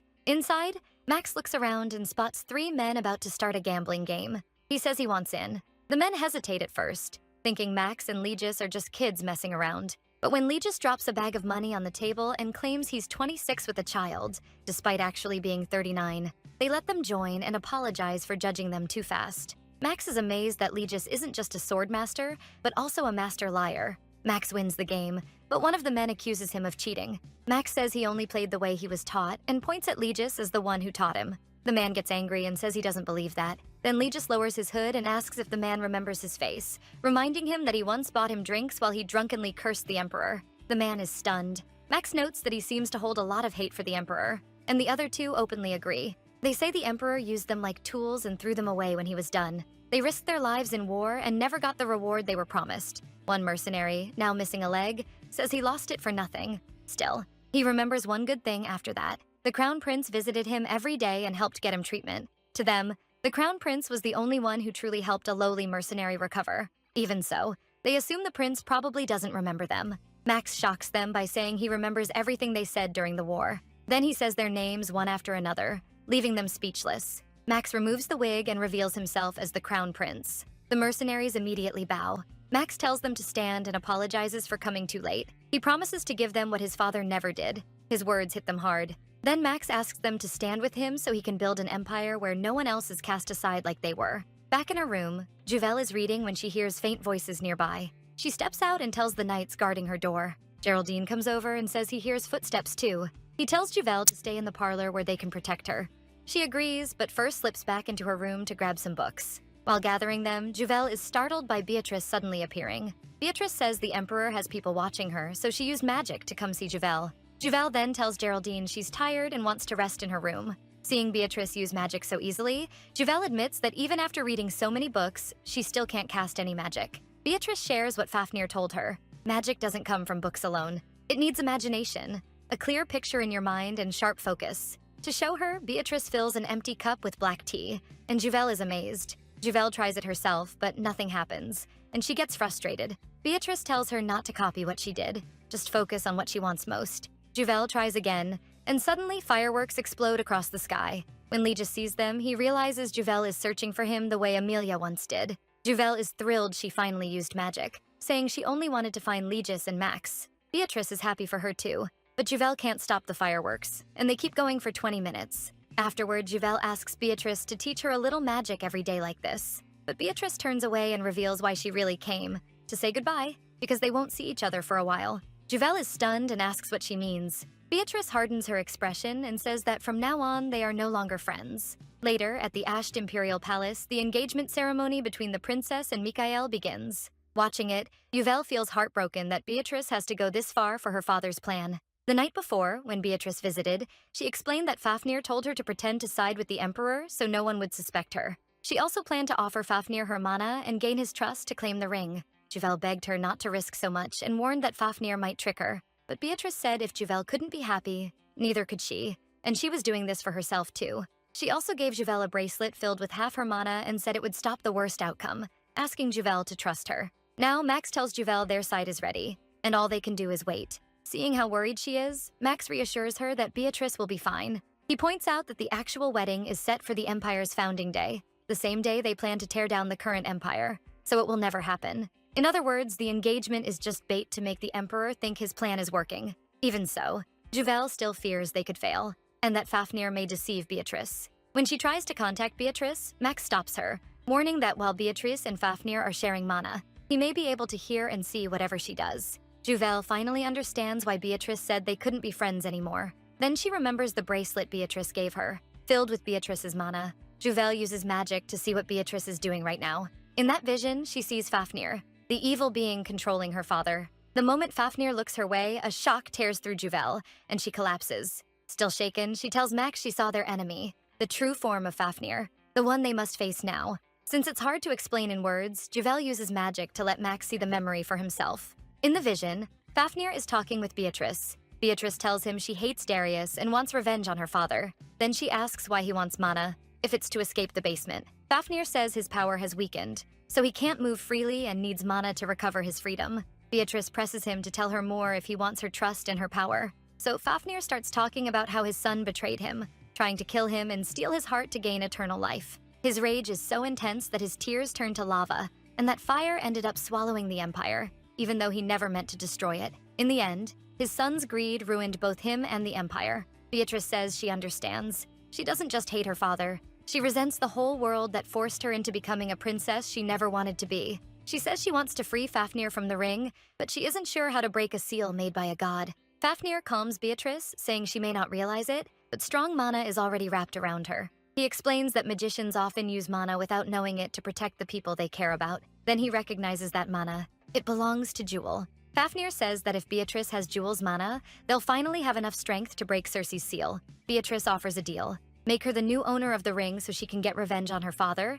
and in return she'll draw Jewel's mana out for him. But Fafnir answers in an old language neither Juvel nor Max understands. As they try to figure out what he meant, Legis steps in from behind and translates. Fafnir agrees, if Beatrice can do it, because Jewel's mana is the same as Goddess Cersei's. His sudden arrival shocks them, and Legis quickly realizes they've accepted Beatrice's plan to trick Fafnir and take the ring. Thinking her father will object, Jewel asks if he's going to stop her. Instead, Legis tells her to do it, knowing she wouldn't listen even if he refused. That answer stuns both Max and Jewel. But then Max and Legis suddenly notice a servant nearby, clearly listening in. They switch subjects at once and suggest a horseback ride for some fresh air. While riding, Legis tells Jewel he found that servant suspicious, so they need to stay careful. He warns her not to eat anything that servant prepares and says she should only drink tea when he's with her. Max jumps in and says he'll come see her every day. Legis agrees that's best, since he can now use Max as Jewel's personal guard. Once they reach a spot overlooking the whole empire, Legis starts explaining how he ended up in a contract with the Emperor, and why magicians vanished back then. 22 years earlier, Darius took the imperial throne. At 17, Legis became a knight in the Central Army, and he was thrilled because he was proud to follow his family line and serve the Empire. But his father had always hated his dream of becoming an imperial knight. Back then, Legis thought his father just believed he wasn't good enough. So he decided to prove himself and win his approval. When Darius offered Legis a place as his personal knight, his father, Duke Leon Floyan, politely refused, saying Legis wasn't ready yet. Leon stayed as stern and quiet as ever. But then Legis turned and saw blood running from his father's hand. Later, he learned that blood was tied to citizens who had been disappearing all across the empire. His father, the former duke, had served the imperial family for 20 years and was known as a careful, emotionless man. So when Legis saw him show real hatred toward the new emperor, he couldn't ignore it. He went to his father and asked about the blood on his hand. After a long silence, Legis's father finally revealed the truth. Emperor Darius had ordered the Central Knights to capture every magician, drain their mana, and kill them. Fearing for Emilia, Legis decided to save her. He secretly removed Emilia's name from the Floyan list of magicians in his father's study, and luckily the Emperor's people never noticed. Time passed, and when Legis and Emilia became adults, he proposed and confessed how deeply he loved her. Both of them expected Legis's father to oppose it, but Legis didn't back down. To his surprise, his father allowed the marriage. As he walked away, he muttered something Legis couldn't understand. Not long after the wedding, war broke out with Tigeria, and Legis lost even more. His father died in battle, and his mother soon passed away from grief. With the emperor fleeing the palace and the knights losing heart, Legis pulled the central knights together, saying there were still people they had to protect, and they would win. He had no time to mourn his parents. In the end, they won the war. When Legis came home, he was welcomed by Emilia, who was pregnant. She told him the name she had chosen for their child, Geraldine. The name hit Legis like a shock. He remembered his father's strange words about protecting Geraldine, even before she had been born. Later, while going through the things left in his father's study, Legis found his father's diary. Inside, he read a terrible confession. His father called himself an unforgivable sinner who had yielded to the emperor's threats and failed to stop the deaths of countless magicians. In the diary, Legis's father wrote that, full of regret, before a statue of the goddess Circe, he had nearly taken his own life when he saw a vision. In it, a young girl was crying for her dead father, and that father was his own son. Then someone spoke the girl's name, Geraldine. She had overwhelming mana, the first magician ever born in the Floyan line. That truth left Legis shaken. The diary also revealed more. His father knew Legis had removed Emilia's name from the magician list. He chose to ignore that huge mistake because he hoped Legis could still be happy with the woman he loved. After seeing that young magician, he believed Geraldine would inherit the goddess's power and prayed Legis would endure to the end. Right after learning all this, Legis was summoned by the emperor. The emperor ordered him to become leader of the Central Knights. Legis tried to refuse, but the emperor cut him off and ordered him to swear on Circe's ring. Then Darius threatened him, saying he knew Emilia was a magician. He promised that if Legis made the contract, nothing would happen to her. Darius forced him to agree on the spot to protect his wife and unborn child. After telling Max and Juvel all this, Legis adds that Fafnir needs more than human mana to escape the ring. Jewel immediately understands. Fafnir will do anything to take her mana. In the dungeon, Fafnir pulls Jewel's mana out of Beatrice. But when Beatrice brings up becoming the ring's mistress, Fafnir puts it off, saying the mana she brought is so weak it can't even drive Legis mad, much less free him. Even so, he admits she's starting to look like a better owner for the ring, especially after saying she wants to help destroy the Empire.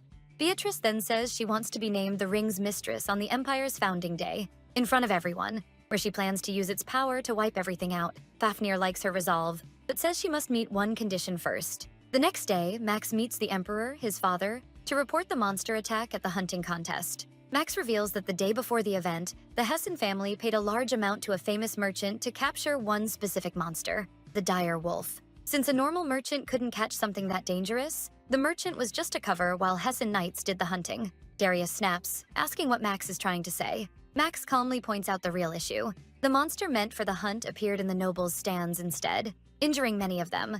He then accuses Darius, the man behind the Hessen family and Beatrice's engagement, of knowing this would happen. That makes Darius show clear worry and anger, even as he tries to deny everything. Still calm, Max says the merchant is now under his protection so no one can silence him. Darius finally explodes, shouting that even if the Hessen family released the monster, it wouldn't matter. The greedy nobles still wouldn't back Max. Max answers that the nobles may be selfish, but they won't accept an emperor who uses monsters to attack people. He adds that Darius even risked his own daughter's life to awaken her as a magician and killed countless innocent people to steal their mana. Darius insists Max will never defeat him and reveals he has a hidden weapon that could kill Max even now. He even hints that Legis could be blamed for the Emperor's crimes. Then, Legis suddenly enters, and Max immediately asks if he heard everything, if the Emperor had been threatening him this whole time. Legis says he must obey the Emperor's orders, whether given as commands or threats, unless Darius is the ring's master, which makes Darius go pale. Legis then says Fafnir is no longer in the ring. He should be with the princess. He orders the knights to arrest the stunned Darius at once. As they seize him, Darius tries to call for Fafnir, but nothing happens. Max quickly pulls the ring off Darius's finger. Then he announces that Darius is under arrest for trying to assassinate the princess during the hunting contest, for harming nobles, and for kidnapping, illegal imprisonment, and murdering commoners. He adds that Darius will stay locked up until trial, so no evidence can be tampered with. When Darius shouts that he's a member of the imperial family, Max reminds him that he is too, and they have every right to put Darius on trial, especially in a nation founded through a father's execution. Legis orders the knights to take Darius to the Chamber of Shadows. As Max holds Circe's ring, Legis starts feeling that something is wrong, and suspects the ring may be fake. At the same time, Fafnir makes Beatrice an offer. He'll accept her as the ring's owner if she kills Juvel. He shows her the ring and says Darius would have lost it sooner or later anyway. Beatrice sees what he's after and plays along, saying she can't get close to Juvel while Legis and Max are guarding her. She says that would change if she could control Legis. Then Beatrice boldly says that if Fafnir wants Juvel dead and wants to escape the ring, he has to give her ownership first. Back at the Floyan residence, Geraldine tells Juvel the Emperor's trial will be held on the Empire's founding day. Juvel remembers that in her past life, Beatrice drank poison that day and collapsed. Luckily, Juvel already warned her not to eat or drink anything during the celebration. Seeing Juvel's worried face, Geraldine assures her the plan is still on track and tells her not to stress. Even so, Juvel can only pray nothing goes wrong. She still can't shake her fear, especially when it comes to trusting Fafnir. Juvel also starts to think Max and Legis are hiding something from her. Though she feels bad about sneaking into Legis's study, her worry wins out. Looking for answers, she finds a letter Max sent to Legis. In it, Max asks him to decode Circe's prophecy. While she investigates, Selly, Legis's pet bird, suddenly flies in with a letter in its beak. When the bird notices Juvel is scared, it quickly flies off again and accidentally drops the letter onto her head. Juvel gives in to her curiosity and reads it. It's from Legis to Freya, telling her to remove Juvel from the guest list for the founding celebration. Meanwhile, at Salon Blooms, Legis meets with Max and hands over the translated prophecy Max asked for. As Max reads it, he's stunned. The prophecy says Fafnir will tempt the children of Ashe to free himself from the ring and warns them not to fall for him. It also says the goddess may send a child who resembles her the most to seal Fafnir again if the Empire is in danger. But that child could die after using up all her mana. Max is furious. He can't accept that Circe's answer seems to require a sacrifice, and it's clear he and Legis are set on stopping Fafnir without letting Juvel pay the price. What they don't know is that Juvel, hidden with invisibility magic, hears everything. When Legis says he's ready to risk his own life and that Max should live happily with Juvel, Juvel breaks down in tears. Unable to grant Legis's wish this time, she reappears back at the Floyan house in front of the knights and begs them through tears to help her. Fighting back sobs, Juvel tells the knights what she learned and pleads for their help sneaking into the founding celebration. But Geraldine gives a painful answer. He can't help because it's a direct order from the Duke, and protecting her comes first. The other knights firmly agree and tell Juvel that with the Duke and the Empire's strongest knights together, the plan will work. Juvel leaves in tears, frustrated and scared. She now knows Fafnir is far more dangerous than they thought, and decides she'll have to act on her own to save everyone. Meanwhile, in her room, Isabel burns with anger over what happened with the Emperor and blames Mikhail in part. Mikhail then reveals the plan he kept hidden from her. He shows her a message from the Emperor. It orders her to kill the princess herself and lays out the whole scheme. All Isabel has to do is give Beatrice a poisoned drink on the day of the celebration. On the founding day, with Darius tied to a chair and gagged, Max opens the ceremony, declaring this day will change the Empire's history forever. From her seat, Isabel asks Beatrice if she truly believes Darius was behind the assassination attempt. Beatrice answers without hesitation that if Juvel hadn't saved her that day, she would have died. Isabel then calls for a servant to bring a drink and offers it to Beatrice. When Beatrice accepts right away, Isabel remarks on how trusting she is, even after siding with the crown prince against her and the Emperor. She admits she doesn't trust Beatrice at all, pointing out that Beatrice has ignored orders before. Then Isabel suddenly takes the glass back,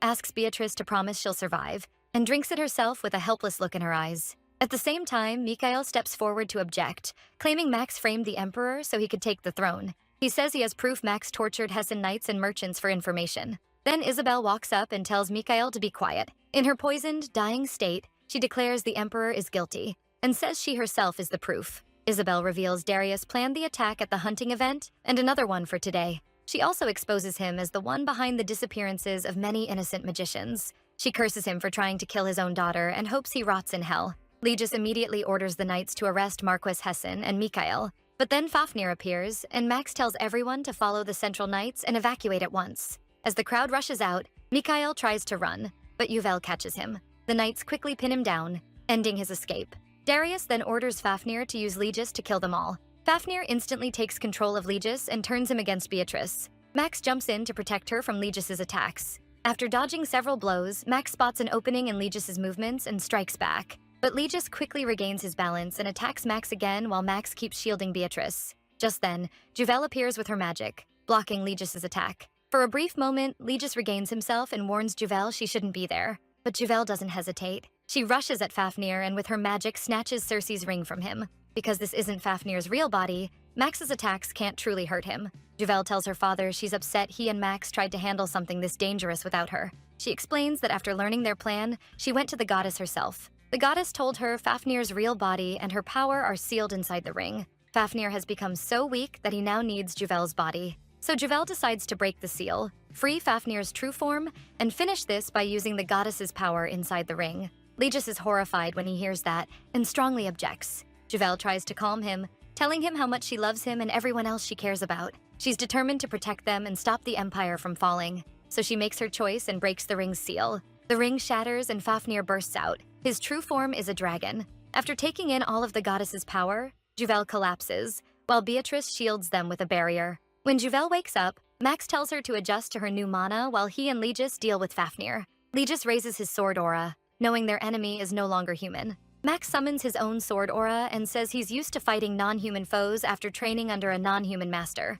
Together, they launch their attacks on Fafnir's true form. Beatrice supports them too, casting a strong shield. Seeing Beatrice turn on him, Fafnir strikes back and attacks her. Juvel jumps in to protect Beatrice, but the goddess's power inside her is already wearing her down. The Floyan Knights rush in, using a massive chain to hold Fafnir down. But Fafnir is even stronger than expected, and he snaps the chains with ease, throwing the knights aside. That gives Darius a chance to escape. When he sees Juvel, he flies into a rage, blames her for everything, and rushes in to stab her from behind. At the last second, Legis steps in and cuts off Darius's head. He immediately turns to Juvel and asks if she's okay. Juvel, though, is just as worried about Legis. Then Fafnir takes that opening and stabs Legis from behind right in front of her. Panicking, Juvel cries out to him, but he doesn't respond. As Legis's eyes slowly close, Juvel sobs, terrified she's losing her father. She desperately tries to wake him, while Max and Beatrice struggle to hold Fafnir back. Juvel then uses her magic to heal Legis. Seeing this, Beatrice warns that healing magic uses the caster's life force too, and begs her not to push herself too far. But Juvel refuses to stop. She'll sacrifice anything to save Legis. Geraldine steps in to shield Juvel and pulls her away from danger. Then Max comes to Legis and, with deep grief on his face, tells Juvel that Legis is dead. Juvel is shattered and can't accept what she's hearing. Without thinking, she grabs Legis's sword and swears she'll kill Fafnir. With pure resolve, she charges at him. Fafnir mocks her for using a sword she was never trained to wield. At the same time, Max attacks from another side. As Max drives his sword into Fafnir, he tells Juvel to pour her mana into the blade, break the barrier, and strike the heart. With everything she has, Juvel sends her mana into the sword. Then Legis suddenly appears behind her, his hand over hers on the sword. He tells her to focus on the tip of the blade and says he believes in her. Juvel bursts into tears of joy when she sees her father is alive. Together, they concentrate on breaking through Fafnir's barrier with their power. The moment it shatters, Max unleashes a fierce attack on Fafnir. Legis then tells Juvel to rest, saying he'll handle the rest. Juvel asks again if he's really all right. Patting her head, Legis reassures her that a small wound can't bring him down. He's still the Empire's strongest. Back at Max's side, Legis prepares to finish Fafnir for good. The two of them attack without stopping, driving Fafnir close to death. As his true form starts to fall apart, he desperately looks for another body to hide in. Then Goddess Circe appears before Juvel and says this is her only chance to seal Fafnir while he's still in spirit form. With Circe gone, Juvel's pendant starts glowing with mana. In his final moment, Fafnir tries to possess Juvel, but the pendant bursts with a blinding light. In her dream, Emilia wakes Juvel and urges her to return, promising she'll take over from here. Juvel wakes up to worried voices. Beatrice, Legis, Geraldine, and Max are all there. Legis and Max pull her into a hug, deeply relieved to see her safe. Juvel is just as glad that everything is finally over. Fafnir is sealed inside the necklace Juvel got from her mother. The dragon that once threatened the Empire is now locked away in the Floyan Estate's underground vault. The Emperor is put on trial for trying to use Fafnir to destroy the Empire, and he's quickly executed. Then Max takes the throne to the cheers of the people. With the evil haunting their family gone, they can finally hope for a happy future. Juvel is dressed and ready for the big day. Freya gives her a quick rundown of what will happen, and Juvel smiles, saying she'll do her best not to mess anything up. Then Legis appears, offers his hand, and asks if she's ready. As they walk down the hall, Legis notices her cold hands and asks if she's nervous. Juvel teases that his hands are just too warm, then makes him promise not to cry later. Out of nowhere, Legis says it's still not too late to back out, even if she stays single forever. Juvel reminds him the wedding already started, but he argues there's still time before the vows. When they enter the hall, Max is waiting in his formal wear. Legis, though, clearly doesn't want to let go of Juvel's hand. After a short pause, he finally does, but the glare he sends Max says enough. Max and Juvel walk down the aisle together, bringing the guests to tears. The ceremony begins by honoring the heroes of the founding celebration. Beatrice, the great magician, becomes head of the magic tower and helps train young mages. Freesia, Max's trusted aide, is named captain of the Empress Guard, finally taking the role meant for her. Her joke about being free from the world's worst boss makes the whole hall laugh. The 5 key members of the Floyan Knights are praised for helping stop Fafnir, and are named personal knights of the imperial family. Everyone who served their part is acknowledged and rewarded. At last, the priest gives the goddess's blessing to Max and Juvel, placing Ashat's future in their hands. When the priest declares them husband and wife, Max gently kisses Juvel. Emotion sweeps through the crowd as everyone watches this long-awaited moment come true.